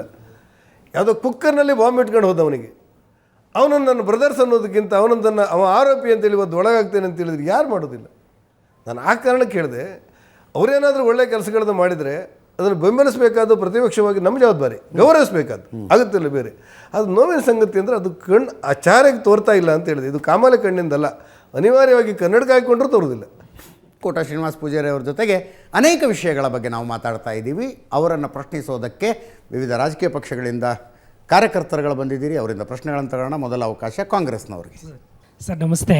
ಆವಾಗಲೇ ಮಾತಾಡಿದ್ರಿ, ಯಾಕಂದರೆ ನಿಮ್ಮ ಒಂದು ಹಿಂದುಳಿದ ವರ್ಗದಿಂದ ಬಂದಿರೋದಕ್ಕೆ ನಮ್ಗೆ ತುಂಬ ಖುಷಿ ಆಗ್ತದೆ ಸರ್. ಬಟ್ ನೀವು ಸದನದಲ್ಲಿ ರಾಹುಲ್ ಗಾಂಧಿಯವರೇ ಕಡಿಮೆ ಪಾರ್ಟಿಸಿಪೇಟ್ ಮಾಡಿದ್ದಾರೆ ಅಂತ ಹೇಳಿದ್ರಿ. ಅವ್ರು ಪಾರ್ಟಿಸಿಪೇಟ್ ಮಾಡೋಷ್ಟು ಮೋದಿಯವರು ಪಾರ್ಟಿಸಿಪೇಟ್ ಮಾಡಿದಾರಾ ಒಂದು ಸರ್? ಆಮೇಲೆ ಅದ್ರ ಜೊತೆಗೆ ಅವರು ಪ್ರೆಸ್ ಮೀಟ್ ಮಾಡೋಷ್ಟು ಮೋದಿಜಿಯವರು ಯಾವತ್ತಾದರೂ ಅಷ್ಟು ಪ್ರೆಸ್ ಮೀಟ್ ಮಾಡಿದ್ದಾರೆ ಸರ್? ಇದಕ್ಕೆ ಉತ್ತರ ಬೇಕಾಗಿದೆ. ಮತ್ತು ಇನ್ನೊಂದು ಸಿದ್ದರಾಮಯ್ಯ ಸಾಹೇಬ್ರ ಬಗ್ಗೆ ಮಾತಾಡಿದ್ರಿ, ರಾಜ್ಯದಲ್ಲಿ ಸರಿಯಾಗಿ ಆಡಳಿತನೇ ಮಾಡಿಲ್ಲ ಅಂತ. ಇವತ್ತು ಇಡೀ ಅಂತಾರಾಷ್ಟ್ರೀಯ ಮಟ್ಟದಲ್ಲಿ ತಲಾದಾಯ ಆಗಿರೋದು ಕರ್ನಾಟಕ ರಾಜ್ಯ ಸರ್. ಈ ನಮ್ಮ ಇಷ್ಟು ರಾಜ್ಯಗಳಲ್ಲಿ ಇವತ್ತು ಅವರು ಒಂದು ಗ್ಯಾರಂಟಿ ಯೋಜನೆಗಳಿಂದ ತಲಾದಾಯ ಹೆಚ್ಚಾಗಿದೆ ಅಂತ ರಿಪೋರ್ಟ್ ಬಂದಿದೆ. ಅಂತಾರಾಷ್ಟ್ರೀಯ ಮಟ್ಟದಲ್ಲಿ ಸಮೀಕ್ಷೆ ಪ್ರಕಾರ ಕೊಟ್ಟಿದ್ದಾರೆ. ಅದು ಆ ತಲಾದಾಯ ಮತ್ತು ಇವತ್ತುವರೆಗೂ ದೇಶ ಮಟ್ಟಕ್ಕೆ ಹೋದರೆ ಮೋದಿಜಿಯವರ ಆಡಳಿತ 14 ವರ್ಷ ಆಡಳಿತದಲ್ಲೇ ಇವತ್ತು ದೇಶದ ತಲಾದಾಯನೇ ಹೆಚ್ಚಾಗಲಿಲ್ಲ. ಇದಕ್ಕೇನು ಸರ್ ಆನ್ಸರ್ ನಿಮ್ಮದೇ ಬಯಸ್ತಾ ಇದ್ದೀನಿ ಸರ್. ಅಲ್ಲ, ನೀವು ಕೇಳಿದಂಥ ಪ್ರಶ್ನೆಗಳು ಕರ್ನಾಟಕ ರಾಜ್ಯದಲ್ಲಿ ತಲಾದಾಯ ಜಾಸ್ತಿ ಇದೆ ಅಂತ ಹೇಳಿದ್ರಿ ನೀವು. ಈ ಗೃಹಲಕ್ಷ್ಮಿ ಯೋಜನೆ ಮೂಲಕ ನೀವು ಕೊಡ್ತಾ ಇರುವಂಥ 2,000 ರೂಪಾಯಿ ಅವರ ಆರ್ಥಿಕ ಶಕ್ತಿಯನ್ನು ಸ್ವಾಭಾವಿಕವಾಗಿ ಜಾಸ್ತಿ ಮಾಡುತ್ತೆ ಅನ್ನೋದು ನಿಮ್ಮ ವಾದಗಳು.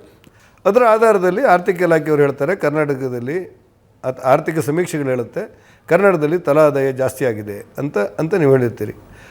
ಒಂದು ಅಭಿವೃದ್ಧಿ, ಮತ್ತೊಂದು ಆರ್ಥಿಕವಾಗಿ ಬಡವರ ಕಲ್ಯಾಣ ಯೋಜನೆಗಳು.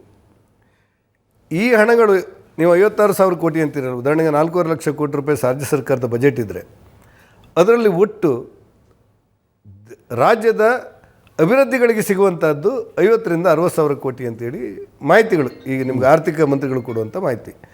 50,000 ರಿಂದ 50,000 ಕೋಟಿ ರೂಪಾಯಿ ಅಂದಾಜನ್ನು ಈ ಗ್ಯಾರಂಟಿ ಯೋಜನೆಗೋಸ್ಕರ ವಿನಿಯೋಗ ಮಾಡಬೇಕು ಅಂತ ನೀವು ಹೇಳಿದಾಗ ಸಾಮಾನ್ಯವಾಗಿ 2,000 ರೂಪಾಯಿ ಗೃಹಲಕ್ಷ್ಮಿ ಕೊಟ್ಟರೆ ಅವರು ಆದಾಯಗಳು ಸ್ವಾಭಾವಿಕವಾಗಿ ಜಾಸ್ತಿ ಆಗಿಬಿಡುತ್ತೆ. ಅದೇ ಸಂದರ್ಭದಲ್ಲಿ ಆರ್ಥಿಕವಾಗಿ ರಾಜ್ಯ ಎಷ್ಟೊಂದು ಮಟ್ಟಿಗೆ ಕೆಳಮಟ್ಟಕ್ಕೆ ಹೋಯ್ತಂದರೆ ಒಂದೇ ಒಂದು ರಸ್ತೆಗಳನ್ನು ರಿಪೇರಿ ಮಾಡುವಂಥ ಆರ್ಥಿಕ ಶಕ್ತಿ ಇವತ್ತು ಗ್ರಾಮೀಣಾಭಿವೃದ್ಧಿ ಇಲಾಖೆ ರಸ್ತೆಗಳು ಆಗಿಲ್ಲ, PWD ರಸ್ತೆಗಳು ಆಗಿಲ್ಲ ಅಂತ ಇದೆ. ಮತ್ತು ಉಳಿದಿರುವಂಥ ಅನೇಕ ಕೆಲವು ಯೋಜನೆಗಳು ಕೇಂದ್ರ ಮತ್ತು ರಾಜ್ಯದ ಸಾವಾಗಿತ್ತದಲ್ಲಿ ಆಗಬೇಕು.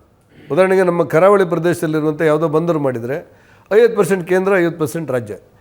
ನನಗೆ ಗೊತ್ತಿರುವಂಥ 10 ಯೋಜನೆಗಳು ನೆನಗುದಿ ಬಿದ್ದುಬಿಟ್ಟಿವೆ, ಯಾಕಂದರೆ ರಾಜ್ಯದ ಪಾಲನ್ನು ಹಾಕಿರಲಿಲ್ಲ. ಈ ಜಲಜೀವನ ಯೋಜನೆ ಬಗ್ಗೆ ನೀವೊಂದು ಸತಿ ಮಾಡಿ, ಮನೆ ಮನೆಗೆ ನಲ್ಲಿ ಕೊಡುವಂಥ ಶುದ್ಧ ನೀರು ಕೊಡುವಂಥ ಭಾಳ ದೊಡ್ಡ ಯೋಜನೆ ಅದು. ಅದರಲ್ಲಿ ಕೂಡ ರಾಜ್ಯ ಸರ್ಕಾರದ ಅನೇಕ ಹಣಪಾವತಿ ಆಗದಿರುವಂಥ ಕಾರಣಕ್ಕೆ ಕೆಲವು ಕಡೆ ಕೆಲವು ಯೋಜನೆಗಳು ಅನುಷ್ಠಾನ ಆಗ್ತಾಯಿಲ್ಲ. ಈ ಎಲ್ಲ ಕಾರಣಗಳಿಗೋಸ್ಕರ ಒಂದಷ್ಟು ಸಮಸ್ಯೆಗಳು ಸೃಷ್ಟಿಯಾಗಿದೆ. ತಲಾ ಆದಾಯ ಜಾಸ್ತಿ ಆಗಿದೆ ಅಂದರೆ ನೀವು ಹಣ ಕಳಿಸಿದ್ದೀರಿ ಅವರಿಗೆ, ಅವರು ತಗೊಂಡಿದ್ದಾರೆ, ಜಾಸ್ತಿ ಆಗಿದೆ. ಅದರ ವೈಫಲ್ಯಗಳು, ಅದರಲ್ಲಿ ಎಷ್ಟೋ ಜನ ಮಾಡಿದ್ದಾರೆ, ಬಿಟ್ಟಿದ್ದಾರೆ, ಅದೆಲ್ಲ ನೋಡೋಣ. ಕೆಲವು 2 ಜನರಿಗೆ ಬಂದಿಲ್ಲ, ಅದೆಲ್ಲ ಬೇರೆ. ಎಷ್ಟು ತಿಂಗಳಿಂದ ಬಂದಿಲ್ಲ, ಅದ್ರ ಬಗ್ಗೆ ಗಲಾಟೆ ಆಗ್ತದೆ, ಅದು ಬೇರೆ. ಅಂದರೆ ತಲಾ ಆದಾಯ ಜಾಸ್ತಿ ಮಾಡುವ ಬರದಲ್ಲಿ ಅಭಿವೃದ್ಧಿ ಸಂಪೂರ್ಣವಾಗಿ ಕುಂಠಿತ ಆಗಿದೆ ಅಂತ ಈಗಿರುವಂಥ ಸಮೀಕ್ಷೆಗಳು. ನೀವು ಇನ್ನೂ ಹೇಳ್ತಾ ಇರೋದು ನರೇಂದ್ರ ಮೋದಿ ಅವರಿಗಿಂತ ರಾಹುಲ್ ಗಾಂಧಿ ಅವರು ಹೆಚ್ಚು ಸಮಯ ಸದನದಲ್ಲಿದ್ದರು ಅಂತ ನಿಮ್ಗೆ ಗೊತ್ತಿರಬೇಕು. ಕರ್ನಾಟಕದಲ್ಲಿ ನಾನು 2 ಸತಿ ವಿರೋಧ ಪಕ್ಷ ನಾಯಕನಾಗಿದ್ದೆ. ಕರ್ನಾಟಕದಲ್ಲಿರುವಂಥ ವಿಧಾನಸಭೆ, ವಿಧಾನ ಪರಿಷತ್ತಿನ ಮಾದರಿಯೇ ಭಾರತ ದೇಶದ ಲೋಕಸಭೆ ಮತ್ತು ರಾಜ್ಯಸಭೆಯ ಮಾದರಿ. ವಿರೋಧ ಪಕ್ಷದ ನಾಯಕರು ಯಾಕೆ ಕೂತ್ಕೊಳ್ತಾರೆ ಅಂದರೆ ಬೆಳಗಿಂದ ಸಂಜೆವರೆಗೆ ಸರ್ಕಾರ ಏನು ಹೇಳಿಕೆ ಕೊಡುತ್ತೆ, ಎಲ್ಲಿ ತಪ್ಪಾಗುತ್ತೆ, ಎಲ್ಲಿ ಎಡವಿತ್ತೆ, ಎಲ್ಲಿ ಅದರ ಅಂಕಿಅಂಶಗಳು ಹೆಚ್ಚು ಕಡಿಮೆ ಆಗುತ್ತೆ, ಯಾವ ಬಿಲ್ ಪಾಸ್ ಆಗುತ್ತೆ, ನಮಗೆ ಗೊತ್ತಿಲ್ಲದೆ ಏನಾಗುತ್ತೆ ಅಂತ ಇರುತ್ತೆ. ಒಂದೊಂದು ಸಾರಿ ಅರ್ಧ ಟೀ ಕುಡಿಲಿಕ್ಕೆ ಹೋಗ್ಲಿಕ್ಕೂ ಕೂಡ ವಿರೋಧ ಪಕ್ಷ ನಾಯಕ ಚಡಬಡಿಸ್ತಾನೆ. ಯಾಕಂದರೆ ಯಾವುದೋ ಒಂದು ಸಬ್ಜೆಕ್ಟ್ ಚರ್ಚೆ ಆಗ್ತಾ ಇರುತ್ತೆ. ಆ ಚರ್ಚೆಯಲ್ಲಿ ಇಡೀ ಸದನದಲ್ಲಿ ಚರ್ಚೆ ಆಗುವಾಗ ಸಭಾಪತಿಗಳು ಅಥವಾ ಸ್ಪೀಕರ್ ಅವರು ವಿರೋಧ ಪಕ್ಷ ನಾಯಕ ಎದ್ದಾಗ ಮಾತ್ರ ಸುಮ್ಮನೆ ಇರಬೇಕು, ಅವರಿಗೆ ನಿಯಂತ್ರಣ ಮಾಡೋದಿಲ್ಲ ಅವರು. ಯಾಕಂದರೆ ಶಾಡೋ ಸಿ ಎಮ್ ರಾಜ್ಯದಲ್ಲಿ ಅಲ್ಲಿ ಶಾಡೋ ಪಿ ಎಮ್. ಅದಕ್ಕೋಸ್ಕರ ಅವ್ರು ಎದ್ದು ನಿಂತಾಗ ಮಾತಾಡೋದಿಲ್ಲ. ಎಲ್ಲರಿಗೆ ಕೂತ್ಕೊಳ್ಳಿ, ವಿರೋಧ ಪಕ್ಷ ನಾಯಕರು ಎದ್ದಿದ್ದಾರೆ ಅಂತಾರೆ ಅಂದರೆ ಮಾತಾಡಬೇಕು ಅಂತೇಳಿ. ನಾನು ಆ ದೃಷ್ಟಿಯಲ್ಲಿ ಹೇಳಿದೆ, ಪ್ರಧಾನಮಂತ್ರಿಯವರು, ಮುಖ್ಯಮಂತ್ರಿಯವರು, ಉದಾಹರಣೆಗೆ ನಮ್ಮ ಮೇಲ್ಮನೆಗೆ ಅಥವಾ ವಿಧಾನ ಪರಿಷತ್ತಿಗೆ ಮುಖ್ಯಮಂತ್ರಿಗಳು ಬರುವುದೇ ಕಡಿಮೆ. ಎಲ್ಲೋ ವಾರಕ್ಕೆ ಒಂದು ದಿವಸ ಅವರು ಪ್ರಶ್ನೋತ್ತರ ಬರ್ತಾರೆ, ಇಲ್ಲದೆ ಸಭಾನಾಯಕರು ಮಾಡ್ತಾರೆ. ನಾನೇ ಮಾಡಿದ್ದೆ, ಮುಖ್ಯಮಂತ್ರಿಗಳ ಪರವಾಗಿ ನಾನೇ ಮಾಡಿದ್ದೆ. ಪಾರ್ಲಿಮೆಂಟಲ್ಲೂ ಹಾಗೆ ಏನಾದರೂ ಇದ್ದರೆ ಅಲ್ಲಿಯ ಸಭಾನಾಯಕರು ಅಲ್ಲಿ ಮಾಡೋದು ನೋಡ್ತಾರೆ. ಇಲ್ಲಿರುವಂಥ ಸ್ಥಿತಿಯಲ್ಲಿ ವಿರೋಧ ಪಕ್ಷ ನಾಯಕ ಸರ್ಕಾರದ ಮೇಲೆ ಕಣ್ಗಾವಲು ಮಾಡುವಂಥ ಪರಿಸ್ಥಿತಿಗಳು ಇರುವುದರಿಂದ ಅವರು ಆ ಕುರ್ಚಿ ಬಿಟ್ಟು ಕದಲೋದು ಕಡಿಮೆ. ನಾನು ಯಾಕೆ ಹೇಳಿದೆ ರಾಹುಲ್ ಗಾಂಧಿ ಅವರಿಗೆ ಟೀಕೆ ಮಾಡಲಿಕ್ಕಲ್ಲ, ದೊಡ್ಡ ಹುದ್ದೆ ಅದು, ನಾನು ಟೀಕೆ ಮಾಡಲಿಕ್ಕಲ್ಲ.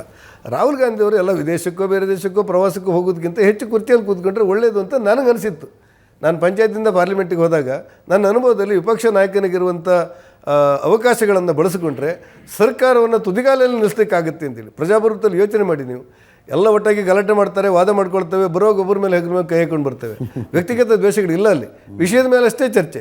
ಹಾಗಾಗಿ ನನಗನ್ಸುತ್ತೆ ರಾಹುಲ್ ಗಾಂಧಿ ಅವರು ಅರ್ಥಾತ್ ವಿರೋಧ ಪಕ್ಷ ನಾಯಕರು ಇಡೀ ದಿವಸ ಸದನಲ್ಲಿದ್ದರೆ ತುಂಬ ಚೆನ್ನಾಗಿರುತ್ತೆ ಅಂತ ಅನಿಸುತ್ತೆ ನನಗೆ.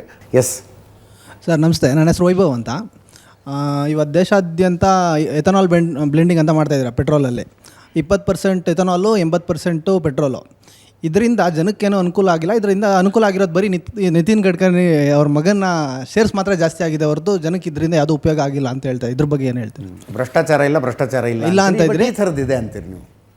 ಅಲ್ಲ, ಎಥಾಲಿನ್ ಮತ್ತು ಪೆಟ್ರೋಲಿನ ಒಟ್ಟು ವ್ಯವಸ್ಥೆಗಳು ತಂದಾಗ ಅನೇಕ ಯೋಚನೆ ಇಟ್ಕೊಂಡು ಅವ್ರು ತರ್ತಾರೆ.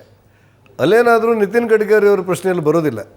ಯಾರೋ ವ್ಯಾಪಾರ ಮಾಡ್ಕೊಂಡಿರ್ಬೋದು, ಉದ್ಯಮ ಮಾಡಿರ್ಬೋದು, ರಾಜಕಾರಣಿಗಳ ಮಗಳು ಕೂಡ ಏನಾದರೂ ಕೆಲಸ ಮಾಡಿದ್ರೆ ತಪ್ಪು ಅಂತ ಹೇಳಿಕ್ಕೆ ನಮಗಾಗೋದಿಲ್ಲ. ನಿಖರವಾದಂಥ ಈ ಎಥಾಲಿನ್ ಮತ್ತು ಪೆಟ್ರೋಲ್ನ ವಿಚಾರದಲ್ಲಿ ನಿಖರವಾಗಿ ಇಂಥದ್ದಾಗಿದೆ ಅಂತ ಇದ್ದರೆ ಅದನ್ನು ಚರ್ಚೆ ಮಾಡಲಿಕ್ಕೆ, ಉತ್ತರ ಹೇಳಲಿಕ್ಕೆ ಸುಲಭ. ಎಥಾಲಿನ್ ಅನ್ನೋದು ಹೊಸ ವ್ಯವಸ್ಥೆಗಳನ್ನು ತರುವಂಥ ಒಂದು ಯೋಚನೆ ಆಗಿದೆ. 2023 ಮೇಲಿನ ಗಾಡಿಗಳಿಗೆ ಮಾತ್ರ E20 ಪೆಟ್ರೋಲ್ ಇದು ಸಪೋರ್ಟ್ ಮಾಡ್ತಾ ಇದೆ ಅಂತ. ಅದರಿಂದ ಕೆಳಗಡೆ 2023 ಕೆಳಗಡೆ ವೆಹಿಕಲ್ಸ್ ಏನಿದೆ ಅದಕ್ಕೆ ಎಥನಾಲ್ ಬ್ಲೆಂಡಿಂಗ್ ಸಪೋರ್ಟ್ ಮಾಡ್ತಾಯಿಲ್ಲ E20 ಪೆಟ್ರೋಲ್. ನೀವು ಒಂದು ಕೆಲಸ ಮಾಡ್ಬೋದಲ್ಲ, E20 ಪೆಟ್ರೋಲ್ 80 ರೂಪಾಯಿಗೆ ಮಾಡಬೇಡಿ. ಯಾಕೆಂದರೆ 20% ಎಥನಾಲ್ ಮಿಕ್ಸ್ ಮಾಡಿದ್ದೀರಲ್ಲ, ಫುಲ್ 100% ಪೆಟ್ರೋಲ್ ಬೇಕಾಗಿರೋ 100 ರೂಪಾಯಿ ಕೊಟ್ಟು ಹಾಕ್ಸ್ಕೊಳ್ಳಿ ಅನ್ನೋ ಒಂದು ಇದನ್ನು ಕೊಟ್ಟರೆ ಅವಾಗ ಜನ ಏನು ಮಾಡ್ತಾರೆ, ಹೊಸ ಗಾಡಿಗಳ ಹತ್ರ ಹೊಸ ಗಾಡಿಗಳನ್ನ ತೊಗೊಂಡು ಏನು ಮಾಡ್ತಾರೆ, ಹಳೆ ಗಾಡಿನ ಸ್ಕ್ರಾಪ್ಗಳಿಗೆ ಏನಿದೆ ಅದನ್ನ ಹಾಕೊಂಡು ಹೋಗ್ತಾರೆ. ನೀವು ನಿಮಗಿರೋ ಕೋಪ ನನಗೆ ಅರ್ಥ ಆಯಿತು. ನೀವು ಇದನ್ನು ಈ ಸಂಸದರಾಗಿ ನನ್ನಂಥವ್ರು ಸಿಕ್ಕೇ ಬಿಡ್ತಾರೆ ನಿಮಗೆ. ಹಾಗಾಗಿ ನಮ್ಮ ಮೂಲಕ ಸದನದಲ್ಲಿ ಪ್ರಶ್ನೆ ಮಾಡಿ ಉತ್ತರ ಪಡ್ಕೊಳ್ಳಿ, ನಿಮಗೂ ಸಮಾಧಾನ ಆಗುತ್ತೆ, ವ್ಯವಸ್ಥೆ ಸರಿಯಾಗುತ್ತೆ. ಆಯ್ತು ಶ್ರೀನಿವಾಸ್ ಪೂಜಾರಿ ಅವರು ನಿಮ್ಗೆ ಡೀಟೇಲ್ ಕೊಡ್ತಾರೆ, ನೀವು ನೆಕ್ಸ್ಟ್ ಸೆಷನಲ್ಲಿ ಪ್ರಶ್ನೆ ನಾನು ಮಾಡ್ಬೋದು. ಅವ್ರ ಎಂ ಪಿಗಳಿದ್ರೆ ಮತ್ತು ಸುಲಭ ನಿಮ್ಗೆ ಹತ್ರ. ನಾವು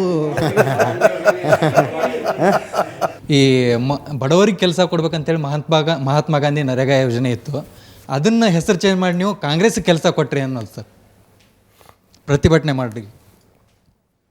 ಅಲ್ಲ, ಕಾಂಗ್ರೆಸ್ ಅವರು ಅದನ್ನು ಈ ಮಹಾತ್ಮ ಗಾಂಧಿ ಹೆಸರು ಬದಲಾಯಿತ ಆಗಿದೆ ಅನ್ನೋದನ್ನೇ ದೊಡ್ಡದು ಮಾಡಲಿಕ್ಕೆ ಹೊರಟು ಒಂದು ಚಳುವಳಿ ಮಾಡಲಿಕ್ಕೆ ಹೊರಟಿದ್ದಾರೆ. ಯಾಕಂದರೆ ಚಳುವಳಿ ಮಾಡುವಂಥ ಸ್ಥಿತಿಯಲ್ಲೇ ಇವತ್ತು ಕೇಂದ್ರ ಸರ್ಕಾರದಿಂದ ಭ್ರಷ್ಟಾಚಾರ ಆಗ್ತಾಯಿಲ್ಲ, ಕೇಂದ್ರ ಸರ್ಕಾರದಿಂದ ಬಡವರ ಕಲ್ಯಾಣ ಯೋಜನೆಗಳು ತೊಂದರೆ ಆಗಿಲ್ಲ. ನೀವು ಊಹೆ ಮಾಡ್ತೀರಾ, ನರೇಂದ್ರ ಮೋದಿಯವರು ಅಧಿಕಾರಕ್ಕೆ ಬರುವ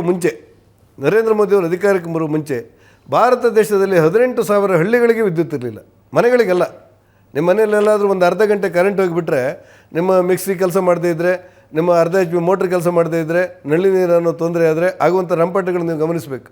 ಅಂದರೆ 18,000 ಹಳ್ಳಿಗಳಿಗೆ ವಿದ್ಯುತ್ ಇರಲಿಲ್ಲ.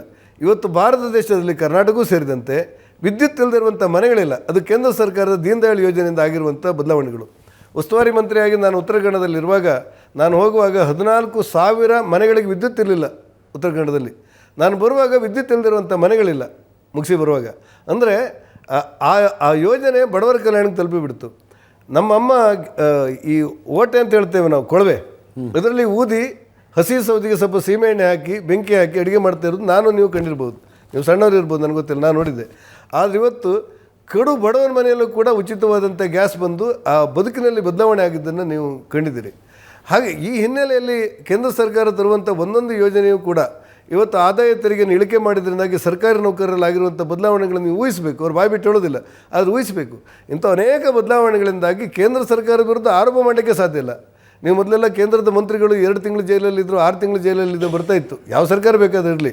ಆದರೆ ಕೇಂದ್ರ ಮಂತ್ರಿಗಳ ಮೇಲಾಗಲಿ ಪ್ರಧಾನಮಂತ್ರಿಗಳ ಮೇಲಾಗಲಿ ಒಂದು ಚುಕ್ಕೆ ಬರುವಂಥ ಶಬ್ದಗಳಿಲ್ಲ. ಈ ಹಿನ್ನೆಲೆಯಲ್ಲಿ ಏನಪ್ಪ ಮಾಡೋದು, ನಾವು ಈ ಸರ್ಕಾರ ಇಷ್ಟು ಚೆನ್ನಾಗಿ ಕೆಲಸ ಮಾಡ್ತಾಯಿದೆ ಅಂತ ಆಲೋಚನೆ ಮಾಡುವಾಗ ಅವ್ರಿಗೆ ಇದೊಂದು ಅವಕಾಶ ಸಿಕ್ತು. ಈ ಅವಕಾಶ ಬಳಸ್ಕೊಂಡು ಸರಿಯಾದ ತಪ್ಪುಗಳೆಲ್ಲ ಬೇರೆ ನಾವೀಗ ಉತ್ತರ ಕೊಡ್ತಾ ಹೋಗ್ತೇವೆ. ಅವರೇನೋ 22ಕ್ಕೆ ಪ್ರತಿಭಟನೆ ವಿಶೇಷ ಅಧಿವೇಶನ ಕರೆದರೆ ನಾವು 22ಕ್ಕೆ ಮೀಟಿಂಗ್ ಮಾಡಿ ಜನಜಾಗೃತಿ ಅಭಿಯಾನವನ್ನು ನಾವು ಮಾಡಿ ಸತ್ಯದರ್ಶನವನ್ನು ಜನರಿಗೆ ಹೇಳುವಂಥ ಪ್ರಜಾಪ್ರಭುತ್ವದ ಕ್ರಮ ಇದೆ ಆಡಳಿತ ಪಕ್ಷವಾಗಿ ಕೇಂದ್ರ ಸರ್ಕಾರ ನಮಗೆ. ನಾವು ಅದನ್ನು ಮಾಡ್ತಾ ಇದ್ದೇವೆ. ಜನರಿಗೆ ಇದರಿಂದ ಏನೂ ತೊಂದರೆ ಇಲ್ಲ. ಜನರಿಗೆ ಬಡವರಿಗೆ 100 ದಿವಸದಿಂದ 125 ದಿವಸಗಳ ಕಾಲ ಕೆಲಸ ಸಿಕ್ಕಿದೆ. ಬಡವರಿಗೆ 15 ದಿವಸದಲ್ಲಿ ಪೇಮೆಂಟ್ ಆಗಬೇಕಾದ 7 ದಿವಸದಲ್ಲಿ ಪೇಮೆಂಟ್ ಆಗುತ್ತೆ. ಬಡವರಿಗೆ ಪಾರದರ್ಶಕತೆಯಿಂದಾಗಿ ಮತ್ತಷ್ಟು ಜನರಿಗೆ ಅವರಿಗೆ ತಮ್ಮ ಬಂದದ್ರಿಂದಾಗಿ ಕೆಲಸ ಮಾಡಿದವರಿಗೆ ಮಾತ್ರ ಹಣ ಸಿಗುತ್ತೆ. ಇದೆಲ್ಲವೂ ಬಡವರ ಪರವಾಗಿ ಆಗಿರೋದು, ಪಾರದರ್ಶಕತೆ ಪರವಾಗಿ ಆಗಿರೋದು. ಇದನ್ನು ಉಪಯೋಗಿಸಿಕೊಂಡು ಅವರು ಪ್ರತಿಭಟನೆ ಮಾಡಿದರೆ ಪ್ರಜಾಪ್ರಭುತ್ವದಲ್ಲಿ ಉತ್ತರ ಕೊಡುವ ಹಕ್ಕಿದೆ ನಮಗೆ. ಅವರು ಒಪ್ಪುವಂತೆ, ಜನ ಒಪ್ಪುವಂತೆ, ಮಾಧ್ಯಮಗಳು ಒಪ್ಪುವಂತೆ ಉತ್ತರ ಕೊಡ್ತೇವೆ. ತಾವು ಉತ್ತರ ಕನ್ನಡ ಉಸ್ತುವಾರಿ ಸಚಿವರಾಗಿದ್ದದನ್ನು ನೆನಪಿಸಿಕೊಳ್ತಾ ಇದ್ರು. ಉತ್ತರ ಕನ್ನಡದವರಿಂದನೇ ಒಂದು ಪ್ರಶ್ನೆ ಕೇಳುವಂತ ನನ್ನ ಮೇಲೆ ಒತ್ತಡ. ಬೇಡ್ತಿ ನದಿ ತಿರುವಿನ ವಿಷಯ ಆಗಲೂ ಕೂಡ ಹೆಚ್ಚು ಪ್ರತಿಭಟನೆಗೆ ಒಳಗಾಗಿತ್ತು, ತಾವು ಮೌನ ವಹಿಸಿದ್ರಿ ಅಂತ. ನಿರ್ಧಾರ ತಗೊಳ್ಳಿಲ್ಲ, ಒಂದು ಸ್ಪಷ್ಟವಾಗಿ ಹೇಳಬೇಕಾಗಿತ್ತು, ಇದರಿಂದ ಪರಿಸರಕ್ಕೆ ಹಾನಿ ಆಗುತ್ತೆ ಆಗೋದಿಲ್ಲ, ಏನೋ ಒಂದು ಹೇಳಬೇಕಾಗಿತ್ತು ಪೂಜಾರಿ ಅವರೇ. ಇಲ್ಲ, ಬೇಡ್ತಿ ನದಿ ತಿರುವಿನ ಯೋಜನೆಗಳು ಭಾಳ ದಿವಸಗಳಿಂದ ಬಂದಿರುವಂಥ ಪ್ರಸ್ತಾಪನೆಗಳು. ಅದಕ್ಕೆ ನಿಖರವಾದಂಥ ಅಭಿಪ್ರಾಯಗಳು ಬಂದಾಗ ಪರಿಸರದ ಅಭಿವೃದ್ಧಿ ಏನೇ ಇದ್ದರೂ ಕೂಡ ಪರಿಸರಕ್ಕೆ ಧಕ್ಕೆ ಆಗದಂತೆ ಮಾಡಬೇಕು ಅನ್ನೋದು ಒಂದು ಸರ್ಕಾರದ ನಿಲುವು. ಅದು ಯಾವುದೇ ಸರ್ಕಾರ ಆದರೂ ಸರ್ಕಾರ ಮಾಡಬೇಕು. ಕೆಲವು ಸಾರಿ ಡೆನ್ಮಾರ್ಕ್ ವರದಿ ಅಂತಿರಲ್ಲ ನೀವು, ಒಂದು ಜಿಲ್ಲೆಯಲ್ಲಿ ಇರುವಂಥ ಧಾರಣಾ ಶಕ್ತಿಗಳನ್ನು ಅಧ್ಯಯನ ಮಾಡಿ ಹೊಸ ಕೈಗಾರಿಕೆಗಳನ್ನು ತರಬೇಕು ಅಂತ ಹೇಳ್ತೇವಲ್ಲ, ಅದೇ ರೀತಿ ಒಂದು ನದಿ ಆಗಲಿ ಅಥವಾ ಬೆಟ್ಟ ಗುಡ್ಡ ಜರಿ ಆಗಲಿ ಅದನ್ನು ರೂಪವನ್ನು ಬದಲಿಸಬೇಕಾದ್ರೆ ಅದರಲ್ಲಿ ವೈಜ್ಞಾನಿಕವಾದ ವರದಿಯಲ್ಲಿ ಪರಿಸರಕ್ಕೆ ಹಾನಿ ಆಗದಂತೆ ಮಾಡಬೇಕು ಅನ್ನುವಂಥ ನಿಯಮಗಳಿದೆ. ನಾನು ಉಸ್ತುವಾರಿ ಮಂತ್ರಿಯಾಗಿ ಅದನ್ನೇ ಹೇಳಿದ್ದೆ ಆ ದಿವಸ. ನೀವು ಅಧ್ಯಯನ ವರದಿಗಳಲ್ಲಿ, ತಜ್ಞರ ವರದಿಯಲ್ಲಿ ಈ ಬೇಡ್ತಿ ಯೋಜನೆ ಅನಾಹುತಗಳನ್ನು ಸೃಷ್ಟಿ ಮಾಡುತ್ತೆ ಅಂತ ಇದ್ದರೆ ಆ ಯೋಜನೆಗೆ ನಾವು ಅವಕಾಶ ಕೊಡಲಿಕ್ಕೆ ಸಾಧ್ಯ ಆಗೋದಿಲ್ಲ. ಬದಲಾಗಿ ಅದರಿಂದ ಜನಹಿತಕ್ಕೆ ಅನುಕೂಲ ಆಗುತ್ತೆ, ಪರಿಸರ ಅತ್ಯಂತ ಕಡಿಮೆಯಲ್ಲಿ ಪೆಟ್ಟಾಗುತ್ತೆ ಅಂತ ಇದ್ದರೆ ಒಂದು ಸರ್ತಿ ಈ ತಜ್ಞರ ಜೊತೆಯಲ್ಲಿ ಮಾತಾಡಿ ಏನಾದರೂ ಅದಕ್ಕೆ ಬೇಕಾದಂಥ ರೂಪುರೇಖೆಗಳನ್ನು ಸಿದ್ಧಪಡಿಸ್ಬೋದು ಅಂತ ಹೇಳಿದೆ. ಕೆಲವು ಸಾರಿ ಕೆಲವು ಯೋಜನೆಗಳು ಜನಹಿತಕ್ಕೆ ಅತ್ಯಂತ ಪೂರಕವಾಗಿ ಕಡಿಮೆ ಪರಿಸರಕ್ಕೆ ಹಾನಿಯಾದರೆ, ಕೆಲವು ಯೋಜನೆಗಳು ಜನಹಿತಕ್ಕೆ ಮಾರಕವಾಗಿ ಪರಿಸರಕ್ಕೂ ಮಾರಕವಾಗಿ ಮುಂದಿನ ತಲೆಮಾರಿಗೆ ತೊಂದರೆ ಆಗುವಂಥದ್ದಿದ್ದರೆ ಆ ಯೋಜನೆಯನ್ನು ನಾವು ತರಬಾರ್ದು. ಆದರೆ ಅಧ್ಯಯನ ಮಾಡದೆ ಮಾತಾಡೋದು ಅಪರಾಧ ಆಗುತ್ತೆ ಅಂತ ಹೇಳಿದೆ ನಾನು. ನನ್ನ ರೀಡಿಂಗು ಸರ್, ಕಳೆದ ಮೂರನೇ ಅವಧಿಯನ್ನು ನೋಡ್ತಾ ಇದ್ದೀವಿ ನರೇಂದ್ರ ಮೋದಿ ಅವ್ರದ್ದು. ಈ ಸಲ ವಿಪಕ್ಷ ಹೆಚ್ಚು ರಚನಾತ್ಮಕವಾಗಿದೆ ಹಿಂದಿನ 2 ಟರ್ಮಿಗೆ ಕಂಪೇರ್ ಮಾಡಿದ್ರೆ. ಬೇರೆ ಬೇರೆ ಕಾರಣ, ಸಂಖ್ಯೆಯ ಕಾರಣಕ್ಕೂ ಇರ್ಬೋದು. ಅವರು ಹೆಚ್ಚು ಆಕ್ಟಿವ್ ಆಗಿದ್ದಾರೆ, ಹೆಚ್ಚು ರಚನಾತ್ಮಕವಾಗಿದ್ದಾರೆ, ಹೆಚ್ಚು ಚರ್ಚೆಗಳಲ್ಲಿ ಭಾಗಿಯಾಗ್ತಿದ್ದಾರೆ ಅಂತ ನನ್ನ ಫೀಲಿಂಗು. ನಿಮಗೇನನ್ಸುತ್ತೆ? ಇಲ್ಲ, ಈಗ ಈ ಸದನದಲ್ಲಿ ನಾನಿದ್ದೆ, ಒಂದೂವರೆ ವರ್ಷಕ್ಕಿಂತ ಜಾಸ್ತಿ ಆಯ್ತಲ್ಲ ನಾನಿದ್ದೆ. ನಾನು ಇಲ್ಲಿ ಎಲ್ಲ ನೋಡಿದ್ದೆ ಈ ಯಾವ ರೀತಿ ರಾಜಕೀಯವಾಗಿ ಯಾವುದೋ ಒಂದು ಬಿಲ್ ಬಂದಾಗ ಯಾರು ಹೆಚ್ಚು ಚರ್ಚೆ ಮಾಡಬೇಕು, ಯಾರು ಮೊದಲಾಗಿ ಅವಕಾಶವನ್ನು ಪಡಿಬೇಕು, ಬಿಲ್ಲಿನಲ್ಲಿ ಯಾವ ವಿಷಯದ ಬಗ್ಗೆ ಹೆಚ್ಚು ಮಾತಾಡಬೇಕು, ಮತ್ತು ಆ ಬಿಲ್ಲನ್ನು ಮಾತಾಡಿದ ನಂತರ ಹೊರಬಂದಂಥ ಒಬ್ಬ ಪಾರ್ಲಿಮೆಂಟ್ ಸದಸ್ಯ ಮೀಡಿಯಾದವರಿಗೆ ಯಾವ ರೀತಿ ಬ್ರೀಫ್ ಮಾಡಬೇಕು ಅಂತ ಇದೆಯಲ್ಲ ಇರುತ್ತೆ ಸಾಮಾನ್ಯವಾಗಿ. ಅದನ್ನೆಲ್ಲವನ್ನು ಮಾಡಲಿಕ್ಕೂ ಅವಕಾಶಗಳಿದೆ. ಆದರೆ ಹಿಂದೆ ನಾನು ಖುದ್ದಿಲ್ಲದೆ ಇದ್ದರೂ ಕೂಡ ಮಾಧ್ಯಮದಲ್ಲಿ ಏನೇನಾಗಿದೆ ಅಂತ ನಮ್ಗೆ ಗೊತ್ತಿರುತ್ತೆ. ಈ ಸದನದಲ್ಲಿ ಅಂತೂ ಅಂದರೆ ಈ ಅವಧಿಯಲ್ಲಿ ವಿಪಕ್ಷಗಳು ಸಂಖ್ಯೆಗಳು ಜಾಸ್ತಿ ಇದೆ, ಅದನ್ನು ನಾನು ಅಲ್ಲ ಅಂತ ಹೇಳಿಲ್ಲ. ಆದರೆ ವಿನಾಕಾರಣ ಆರ್ಭಟ ಮಾಡೋದು, ವಿನಾಕಾರಣ ಬಾವಿಗಿಳಿಯುವುದು, ವಿನಾಕಾರಣ ಪ್ರತಿರೋಧ ಮಾಡೋದು, ವಿನಾಕಾರಣ ಧಿಕ್ಕಾರ ಹಾಕುವಂಥದ್ದು ಮತ್ತು ಸದನವನ್ನು ನಡೀಲಿಕ್ಕೆ ಬಿಡದೇ ಇರುವಂಥ ಪರಿಸ್ಥಿತಿ ನಿರ್ಮಾಣ ಆಗಿರೋದು ಈ ಸಾರಿ ಹೆಚ್ಚು. ಆದರೆ ವಿಷಯದ ಮೇಲೆ ಚರ್ಚೆ ಮಾಡಬೇಕು.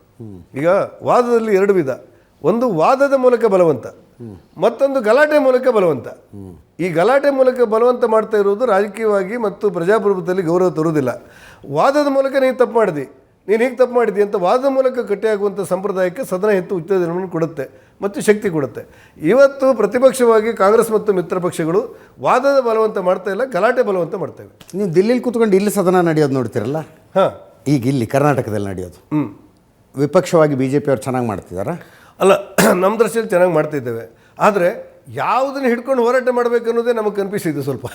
ಯಾಕೆ ದಿವಸಕ್ಕೆ 2 ಹಗರಣ ಬರುತ್ತೆ, ಯಾರನ್ನ ಹಿಡ್ಕೊಂಡು ಮಾಡಬೇಕು ಅನ್ನೋದು ಗೊತ್ತಿಲ್ಲ ನಮಗೆ. ಯಾವುದೋ ಒಂದು ಪೊಲೀಸ್ ಸ್ಟೇಷನ್ಗೆ ಬೆಂಕಿ ಹಾಕಿದ್ರು, ಇಡೀ ರಾಜ್ಯದಲ್ಲಿ ಇದ್ರ ಬಗ್ಗೆ ಒಂದು ಆಂದೋಲನ ರೂಪಿಸೋಣ ಅಂತೇಳಿ ನೋಡಿದರೆ ಮತ್ತೊಂದು ಅದಕ್ಕಿಂತ ದೊಡ್ಡ ಅನಾಹುತ ಮಾಡಿಬಿಡ್ತಾರೆ.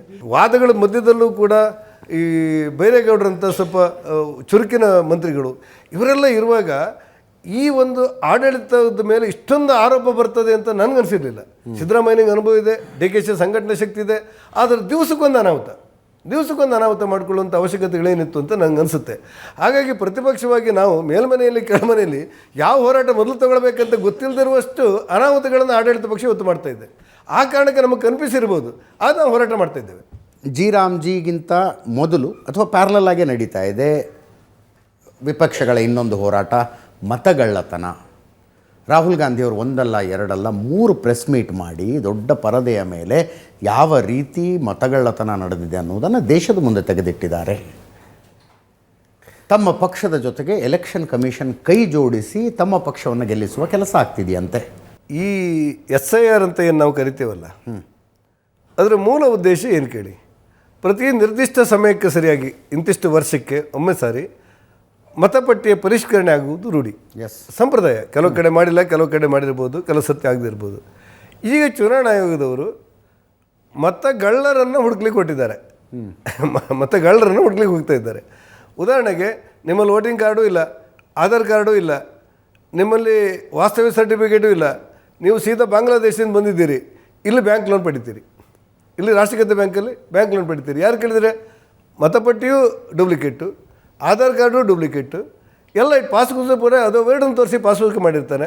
ಯಾರೋ ಒಬ್ಬ ಜಾಮೀನು ಹಾಕಿದ್ದಾರೆ, ರಾಷ್ಟ್ರೀಕೃತ ಬ್ಯಾಂಕಿಂದ ಈ ಬಾಂಗ್ಲಾದೇಶಿಗನೊಬ್ಬ ಬಂದು ಕೆಲಸಕ್ಕೆ ಬಂದವನೊಬ್ಬ ಇಲ್ಲಿ ಬಂದು 4 ಲಕ್ಷ ಲೋನ್ ಪಡೆದಿದ್ದಾನೆ. ಅದ್ರ ಬಗ್ಗೆ ಇವತ್ತು ಚರ್ಚೆ ಆಗ್ತಾ ಇದೆಯಲ್ಲ.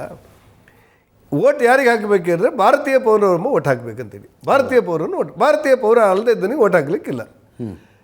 ಈ ಹಿನ್ನೆಲೆಯಲ್ಲಿ ನಾವು ಯೋಚನೆ ಮಾಡಿದಾಗ ಮನೆ ಹೋಗಿ ಸರ್ವೆ ಮಾಡೋದಿದೆ. ಅದನ್ನು ನರೇಂದ್ರ ಮೋದಿಯವರು ಸರ್ಕಾರ ತಂದದ್ದಲ್ಲ, ಮೊದಲಿಂದ ಕೂಡ 10 ವರ್ಷ 15 ವರ್ಷಕ್ಕೊಂದು ಸರ್ತಿ ಮತಪತ್ರಗಳ ಪರಿಷ್ಕರಣೆ ಆಗೋದಿದೆ. 2 ಕಡೆ ಮತ ಹಾಕುವಂಥ ಸಂಪ್ರದಾಯಗಳಿದೆ ಕೆಲವರದ್ದು. ಕೆಲವರು ಶಾಯಿಯನ್ನು ಬೇಗ ಅಳಿಸ್ಕೊಂಡು ಮತ್ತೊಂದು ಕಡೆ ಹೋಗೋರಿದ್ದಾರೆ, ಶಾಯಿ ಹಾಕುವಾಗಲೇ ಎಣ್ಣೆ ಉದ್ಕೊಂಡು ಹೋಗೋರಿದ್ದಾರೆ ಕೈಗೆ. ಈಗ ಏನಾದ್ರು ಮತಯಂತ್ರ ಬಂದ್ರಿಂದ ಸ್ವಲ್ಪ ಕಡಿಮೆ ಆಗಿದೆ, ಅದನ್ನು ಕೂಡ ವಿರೋಧ ಮಾಡ್ತಾ ಇದ್ದಾರಲ್ಲ. ಇದೆಲ್ಲ ನಡೀತಾ ಇರುವಾಗ ಈ ಮತಗಳ್ಳತನವನ್ನು ನಿಯಂತ್ರಣ ಮಾಡಲಿಕ್ಕೋಸ್ಕರ ಮತಗಟ್ಟೆ ಪರಿಷ್ಕರಣೆ ಮತ್ತು ಮತದಾರರ ಚೀಟಿ ಮತ್ತು ಮತದಾರರ ಪಟ್ಟಿಯ ಪರಿಷ್ಕರಣೆ ಆಗ್ತಾಯಿದೆ. ಅಲ್ಲಿ ರಾಜಕೀಯ ಪಕ್ಷದೊಬ್ಬ ಪ್ರತಿನಿಧಿ ಇರ್ತಾನೆ. ಆ ಮತಪಟ್ಟಿ ಪರಿಷ್ಕರಣೆ ಮಾಡುವ ಸಂದರ್ಭದಲ್ಲಿ ಅವನ ವಾರ್ಡಿಗೆ ಒಬ್ಬ ಪ್ರತಿನಿಧಿಯನ್ನು ರಾಜಕೀಯ ಪಕ್ಷವಾಗಿ ನಾವು ಕೊಡ್ತೇವೆ, ಕಾಂಗ್ರೆಸ್ ಅವರು ಕೊಡ್ತಾರೆ, JDS ಅವರು ಕೊಡ್ತಾರೆ, ನಾವು ಕೊಡ್ತಾರೆ, ಮಾನ್ಯತೆಯ ರಾಜಕೀಯ ಪಕ್ಷಗಳು. ಮತ್ತು BLA 1 ಅಂತೇಳಿ ಸರ್ಕಾರದಿಂದ ಕೊಟ್ಟಿರ್ತಾರೆ. ನಾವು ಜಂಟಿಯಾಗಿ ಹೋಗಿ ಮತಪತ್ರವನ್ನು ನೋಡ್ತೇವೆ, ಅವನ ಮೊದಲೇ ನಿಂತ್ಕೊಳ್ತೇವೆ. ನಿನ್ನ ಮನೇಲಿ 3 ಓಟ್ ಉಂಟಪ್ಪ, ಎಲ್ಲಿ ನಿನ್ನ ಮತ, ಹೋಟೆಲ್ ಇಷ್ಟಿಲ್ಲ, ರೇಷನ್ ಕಾರ್ಡ್ ಇಲ್ಲ ಅಂತ ನಾವು ಚೆಕ್ ಮಾಡ್ತೇವೆ. ನಮ್ಮ ಆಕ್ಷೇಪಗಳನ್ನು ಹಾಕಿದಾಗ ಅದು ಹೌದಾದರೆ ಅವರಿಗೊಂದು ನೋಟಿಸ್ ಕೊಡ್ತಾರೆ ಸರ್ಕಾರ, ಚುನಾವಣಾ ಆಯೋಗ. ನಿಮ್ಮ ಬಗ್ಗೆ ಇಂಥ ದೂರುಗಳಿವೆ, ನೀವು 2 ಕಡೆ ಓಟ್ ಹಾಕಿದ್ದೀರಿ ಅಂತೇಳಿ ಮಾಹಿತಿಯನ್ನು ಕೊಡ್ತಾ ಇದ್ದಾರೆ, ಮತ್ತು ನೀವು ವಾಸ್ತವ ಇಲ್ಲ ಅಂತಾರೆ, ನಿಮ್ಮ ಆಧಾರ್ ಕಾರ್ಡ್ ನಕಲಿ ಅಂತಾರೆ, ಈ ದೇಶದ ಪ್ರಜೆ ಅಲ್ಲ ಅಂತಾರೆ, ಇದಕ್ಕೆ ನೀವು ಉತ್ತರ ಕೊಡಿ ಅಂತ ನೋಟಿಸ್ಕೊಡ್ತಾರೆ. ಲಕ್ಷಾಂತರ ನೋಟಿಸ್ ಕೊಡಿ ಉತ್ತರವೇ ಕೊಟ್ಟಿಲ್ಲದೆ ಇದ್ದರೆ ಅನಿವಾರ್ಯವಾಗಿ ಅವರಿಗಿರುವ ದಾಖಲೆ ಆಧಾರದಲ್ಲಿ ಅದನ್ನು ಡಿಲೀಟ್ ಮಾಡ್ತಾರೆ. ಇಷ್ಟು ಮಾತ್ರ ಇರುವಂಥದ್ದು. ನೀನು ಮನೆಯಲ್ಲೊಬ್ಬ ನಿಂತಿದ್ದಾನೆ, ಕೂತ್ಕೊಂಡಿದ್ದಾನೆ, ಅಪ್ಪ ನಿನ್ನ ಮನೆ ರೇಷನ್ ಕಾರ್ಡು ಆಧಾರ್ ಕಾರ್ಡು ಎಲ್ಲವೂ ಸರಿ ಇದೆಯಾ, ಎಲ್ಲವೂ ಸರಿ ಇದೆ, ಅವ್ನು ಮುಟ್ಲಿಕ್ಕೆ ಹೋಗಿಲ್ಲ. ಹತ್ತತ್ರ 7 ಕೋಟಿ ಮತ ಅಂದರೆ ಒಂದು ಸುಳ್ಳು ಓಟ್ ಹಾಕುವವರಿಗೆ ಒಂದು ಸ್ವಲ್ಪ ತೊಂದರೆ ಆಗಿದೆ. ಹಾಗಾಗಿ ಮತಗಳ್ಳರನ್ನ ನಿಯಂತ್ರಣ ಮಾಡಲಿಕ್ಕೆ ಮಾಡಿರುವಂಥ SIR ನಿಯಮಗಳಿದೆಯಲ್ಲ, ಅದನ್ನು ಅವರು ಓಟ್ ಚೋರಿ ಅಂತೇಳಿ ರಾಹುಲ್ ಗಾಂಧಿ ಅವರು ಹೇಳಿಕೊಟ್ಟಿದ್ದಾರೆ. ಇಲ್ಲ, SIRಗಿಂತ ಮೊದಲೇ ಅವರಿಗೆ ಆರೋಪ ಮಾಡಿದ್ರು. ಬೆಂಗಳೂರಿನ ಮಹದೇವಪುರದ ಉದಾಹರಣೆ ಕೊಟ್ಟರು ಸರ್. ಅಲ್ಲ, ಅವ್ರು ಸರಿ, ಅವ್ರು ಮಹದೇವಪುರ ಅದು ಪುರಾವೆ ಇಲ್ಲ ಅಂತೇಳಿ ಆಯ್ತಲ್ಲ, ಅವ್ರು ಹೇಳುವುದು ಸತ್ಯಕ್ಕೆ ದೂರ ಅಂತೇಳಿ ಆಯಿತು. ಮಹದೇವಪುರದಲ್ಲಿ ಅವ್ರು ಹೇಳ್ತಾ ಇರುವಂಥದ್ದು ಸತ್ಯಕ್ಕೆ ದೂರ ಅಂತೇಳಿ ಚುನಾವಣಾ ಆಯೋಗ ಪ್ರಶ್ನೆಪಡಿಸಿದೆ. ಚುನಾವಣಾ ಆಯೋಗ ಮೊದಲಿಂದೂ ಕೂಡ, ಈಗ ಈ ಚುನಾವಣಾ ಆಯೋಗದಲ್ಲಿ ಯಾವತ್ತು ಪಾರದರ್ಶಕತೆಗೆ ಒಂದು ವ್ಯವಸ್ಥೆ ಆಗಿದೆಯೋ ಅಲ್ಲಿಂದ ಕೂಡ ಮತಗಟ್ಟೆ ಪರಿಷ್ಕರಣೆ, ಮತ ಚೀಟಿ ಪರಿಷ್ಕರಣೆ ಅಂತ ಇತ್ತು. ಇವತ್ತು ಕೂಡ ಅದೇ ಇದೆ, ಅದರಲ್ಲಿ ಏನೂ ಬದಲಾವಣೆ ಇಲ್ಲ. ಇಲ್ಲೇನಾಗುತ್ತೆ ಅಂದರೆ ಬಾಂಗ್ಲಾದೇಶವ್ರು ಒಟ್ಟು ನಮಗೆ ಕಾಯಂ ಆಗ್ತಾಯಿದ್ರು, ತಪ್ಪಿ ಹೋಗುತ್ತಲ್ಲ ಅಂತ ಸ್ವಲ್ಪ ಸಿಟ್ಟಿಗೆ ಒಂದಿಷ್ಟು ಕೋಪದ ಮಾತಾಡಿರ್ಬೋದು, ಬಿಟ್ಟರೆ ಆ ವಿಚಾರದಲ್ಲಿ ಸತ್ಯ ಇಲ್ಲ ಅಂತ ನನಗನ್ಸುತ್ತೆ. ಇದ್ರೆ ಹೇಳಿ ಅವರು. ನನ್ನ ಹೆಸರು ಗಿರಿವಾಸುಲು ನಾಯ್ಡು ಅಂತ. ಬಾಂಗ್ಲಾದೇಶ ಹೆಸರನ್ನ ಪ್ರಸ್ತಾಪ ಮಾಡ್ತಾ ಇದ್ದೀರಾ, ಹಂಗಂದರೆ ಕೇಂದ್ರ ಸರ್ಕಾರದ ಭದ್ರತಾ ವೈಫಲ್ಯ ಅಲ್ಲವೇ ಅದು? ಅಲ್ಲ, ಕೇಂದ್ರ ಸರ್ಕಾರದ ಭದ್ರತೆ ವೈಫಲ್ಯಕ್ಕೆ 2 ರೀತಿ ನೋಡಬೇಕು.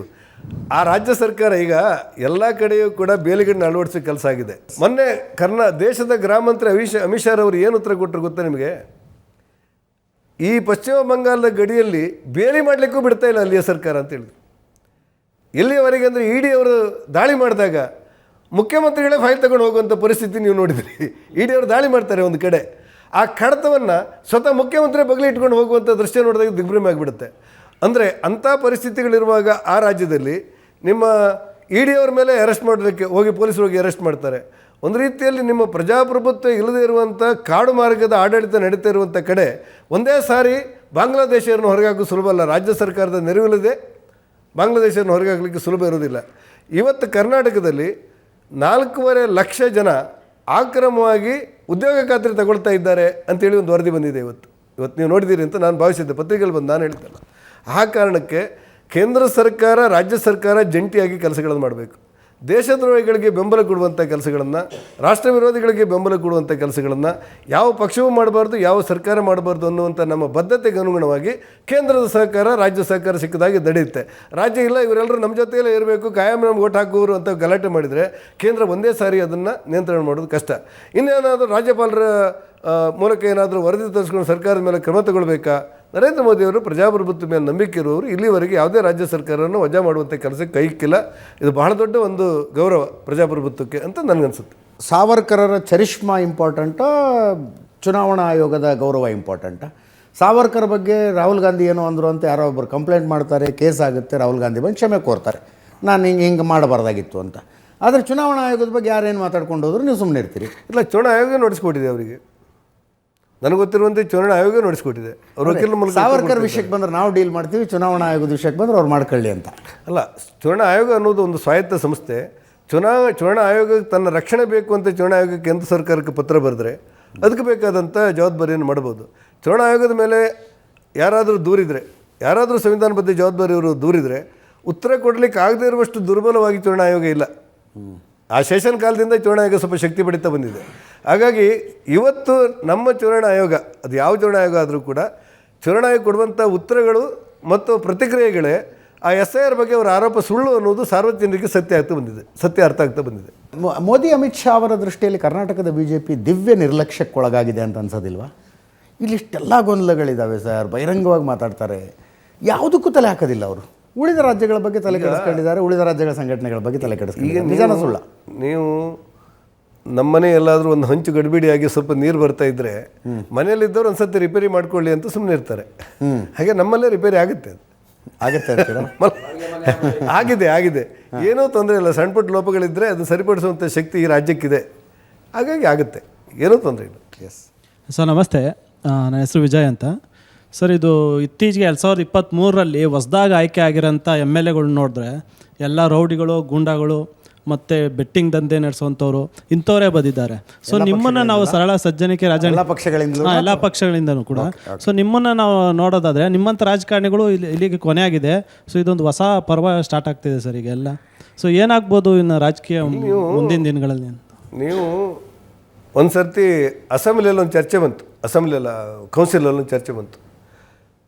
ಈ ನ್ಯಾಯಾಂಗ ಮೇಲೋ ಕಾರ್ಯಾಂಗ ಮೇಲೋ ಶಾಸಕಾಂಗ ಮೇಲೋ ನ್ಯಾಯಾಂಗ ಮೇಲೋ ಅನ್ನೋದ್ರ ಬಗ್ಗೆ ಚರ್ಚೆ ಬಂತು. ನಮ್ಮ ಸುರೇಶ್ ಕುಮಾರ್ ಅವರು, ವೈ.ಎಸ್. ದತ್ತರವರು ಕೂಡ ಆ ಚರ್ಚೆಯಲ್ಲಿ ಪಾಲ್ಗೊಂಡಿದ್ದರು.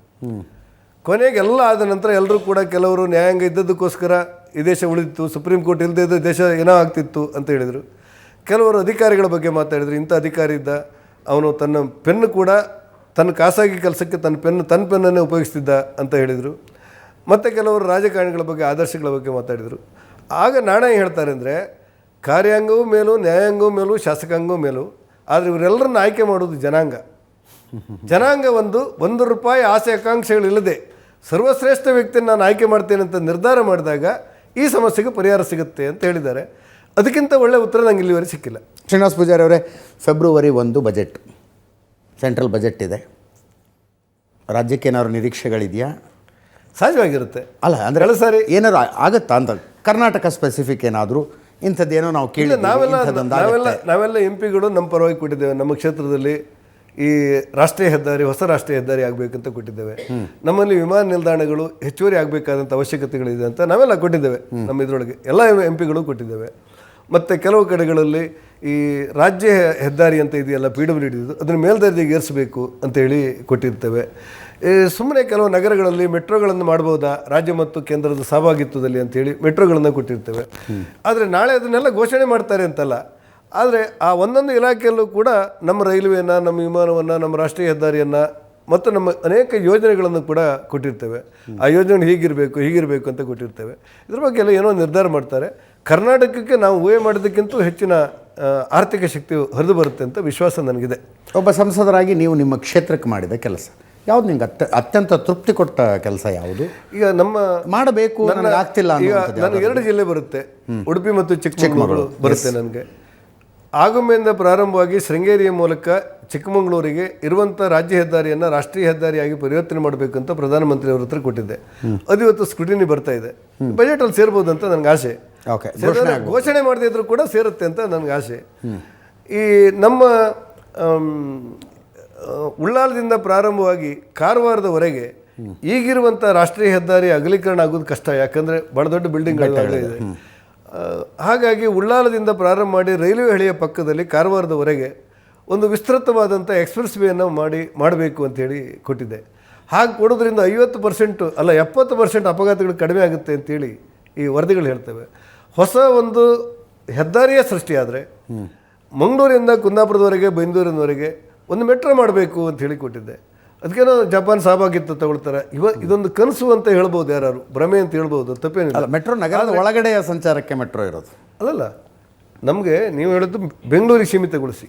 ನಮ್ಮಲ್ಲಿ ಏನು ಬೇಡಿಕೆ ಇದೆ ಅಂದರೆ ಮಂಗಳೂರಿಂದ ಪ್ರಾರಂಭವಾಗಿ ನಮ್ಮ ಬೈಂದೂರು ಕುಂದಾಪುರದವರೆಗೆ ಈ ಎಜುಕೇಷನ್ ಹಬ್ ಅಂತ ಇದೆಯಲ್ಲ, ಮಣಿಪಾಲ, ಇವೆಲ್ಲವೂ ಸೇರಿ ರಾಷ್ಟ್ರೀಯ ಹೆದ್ದಾರಿ ಮಧ್ಯದಲ್ಲೋ ಪಕ್ಕದಲ್ಲೋ ಒಂದು ಮೆಟ್ರೋ ಬಂದುಬಿಟ್ರೆ ಈ ಸುಮಾರು ಒಂದು 100 ಬಸ್ಸುಗಳಿಗೆ ಬಹಳ ದೊಡ್ಡ ಒಂದು ಹೊರೆ ಕಡಿಮೆ ಆಗುತ್ತೆ, ಪ್ರಯಾಣದ ದಟ್ಟಣೆ ಕಡಿಮೆ ಆಗುತ್ತೆ ಅಂತ ಇದೆ.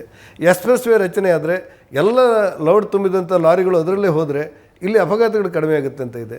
ಈಗಲೂ ಕೂಡ ಕೇಂದ್ರ ಸರ್ಕಾರದಲ್ಲಿ ನಾನು MP ಆದ ನಂತರ ಹೆಜಮಾಡಿಯಿಂದ ಕುಂದಾಪುರದವರೆಗೆ 64 ಕಿಲೋಮೀಟ್ರು ಈ ಸರ್ವಿಸ್ ರೋಡನ್ನು ಮಾಡಿಸ್ತಾ ಇದ್ದಾನೆ. ಈಗ 29 ಕಿಲೋಮೀಟರ್ ಮಂಜೂರಾಗಿದೆ. ಇದು ಅರ್ಧ ಆದ ಕೂಡ ಮತ್ತೆ 31 ಕಿಲೋಮೀಟರ್ ಮಂಜೂರಾಗುತ್ತೆ. ಇದರಿಂದ ಏನಾಗುತ್ತೆ ಅಂತ ಹೇಳಿದರೆ ಈ ವೇಗ 2 ವೀಲರ್ಸ್ ಎಲ್ಲ ತಗೊಂಡು ಹೋಗೋರಿಗೆಲ್ಲ ಭಾಳ ದೊಡ್ಡ ಶಕ್ತಿ ಬರುತ್ತೆ, ಅಪಘಾತಗಳು ಕಡಿಮೆ ಆಗುತ್ತೆ. ದಿವಸಕ್ಕೆ 8 ಅಪಘಾತ ಆಗುತ್ತೆ ಅಂತ ವರದಿ ಹೇಳ್ತಾರೆ. 8 ಅಪಘಾತ ಆದಾಗ 1-2 ಅನಾಹುತಗಳು ಕೂಡ ಆಗುತ್ತೆ. ಇದರಲ್ಲಿ ಆದರೆ 70% ಕಡಿಮೆ ಆದರೆ ಅದು 30% ಬಂದುಬಿಡುತ್ತೆ ಅನಾಹುತ. ಹಾಗಾಗಿ ಏನೋ ಒಂದಿಷ್ಟು ಯೋಚನೆ ಇಟ್ಕೊಂಡು ನಾವೆಲ್ಲ ಕೆಲಸಗಳನ್ನು ಮಾಡ್ತಾ ಇದ್ದೇವೆ. ನನಗನ್ಸುತ್ತೆ ಕೇಂದ್ರ ಸರ್ಕಾರದಲ್ಲಿ ನರೇಂದ್ರ ಮೋದಿಯವರು, ನಮ್ಮದೇ ಮಂತ್ರಿಗಳು, ನಮ್ಮದೇ ಸರ್ಕಾರ ಬಹಳ ಪ್ರೀತಿಯಿಂದ ಸಾಧ್ಯವಾದಷ್ಟು ಸಹಾಯಗಳನ್ನು ಮಾಡ್ತಾ ಇದ್ದಾರೆ. ಇನ್ನೊಂದು 5 ವರ್ಷದಲ್ಲಿ ನಾವು ಹೇಳಿದ ಎಲ್ಲ ಕೆಲಸ ಆಗದೇ ಇರ್ಬೋದು, ಆದರೆ ಸಮಷ್ಟಿತಕ್ಕೆ ಅನುಕೂಲವಾದ 1-2 ಕೆಲಸ ಆದರೂ ಕೂಡ ಭಾಳ ದೊಡ್ಡ ಸಾಧನೆ ಅಂತ ನನಗನ್ಸೋದು.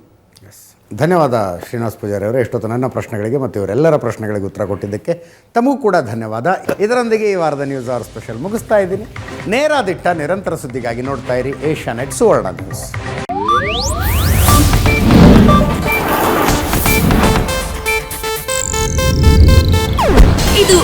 ಕನೆಕ್ಟ್ ನ್ಯೂಸ್ ನೆಟ್ವರ್ಕ್ ಪ್ರಸ್ತುತಿ.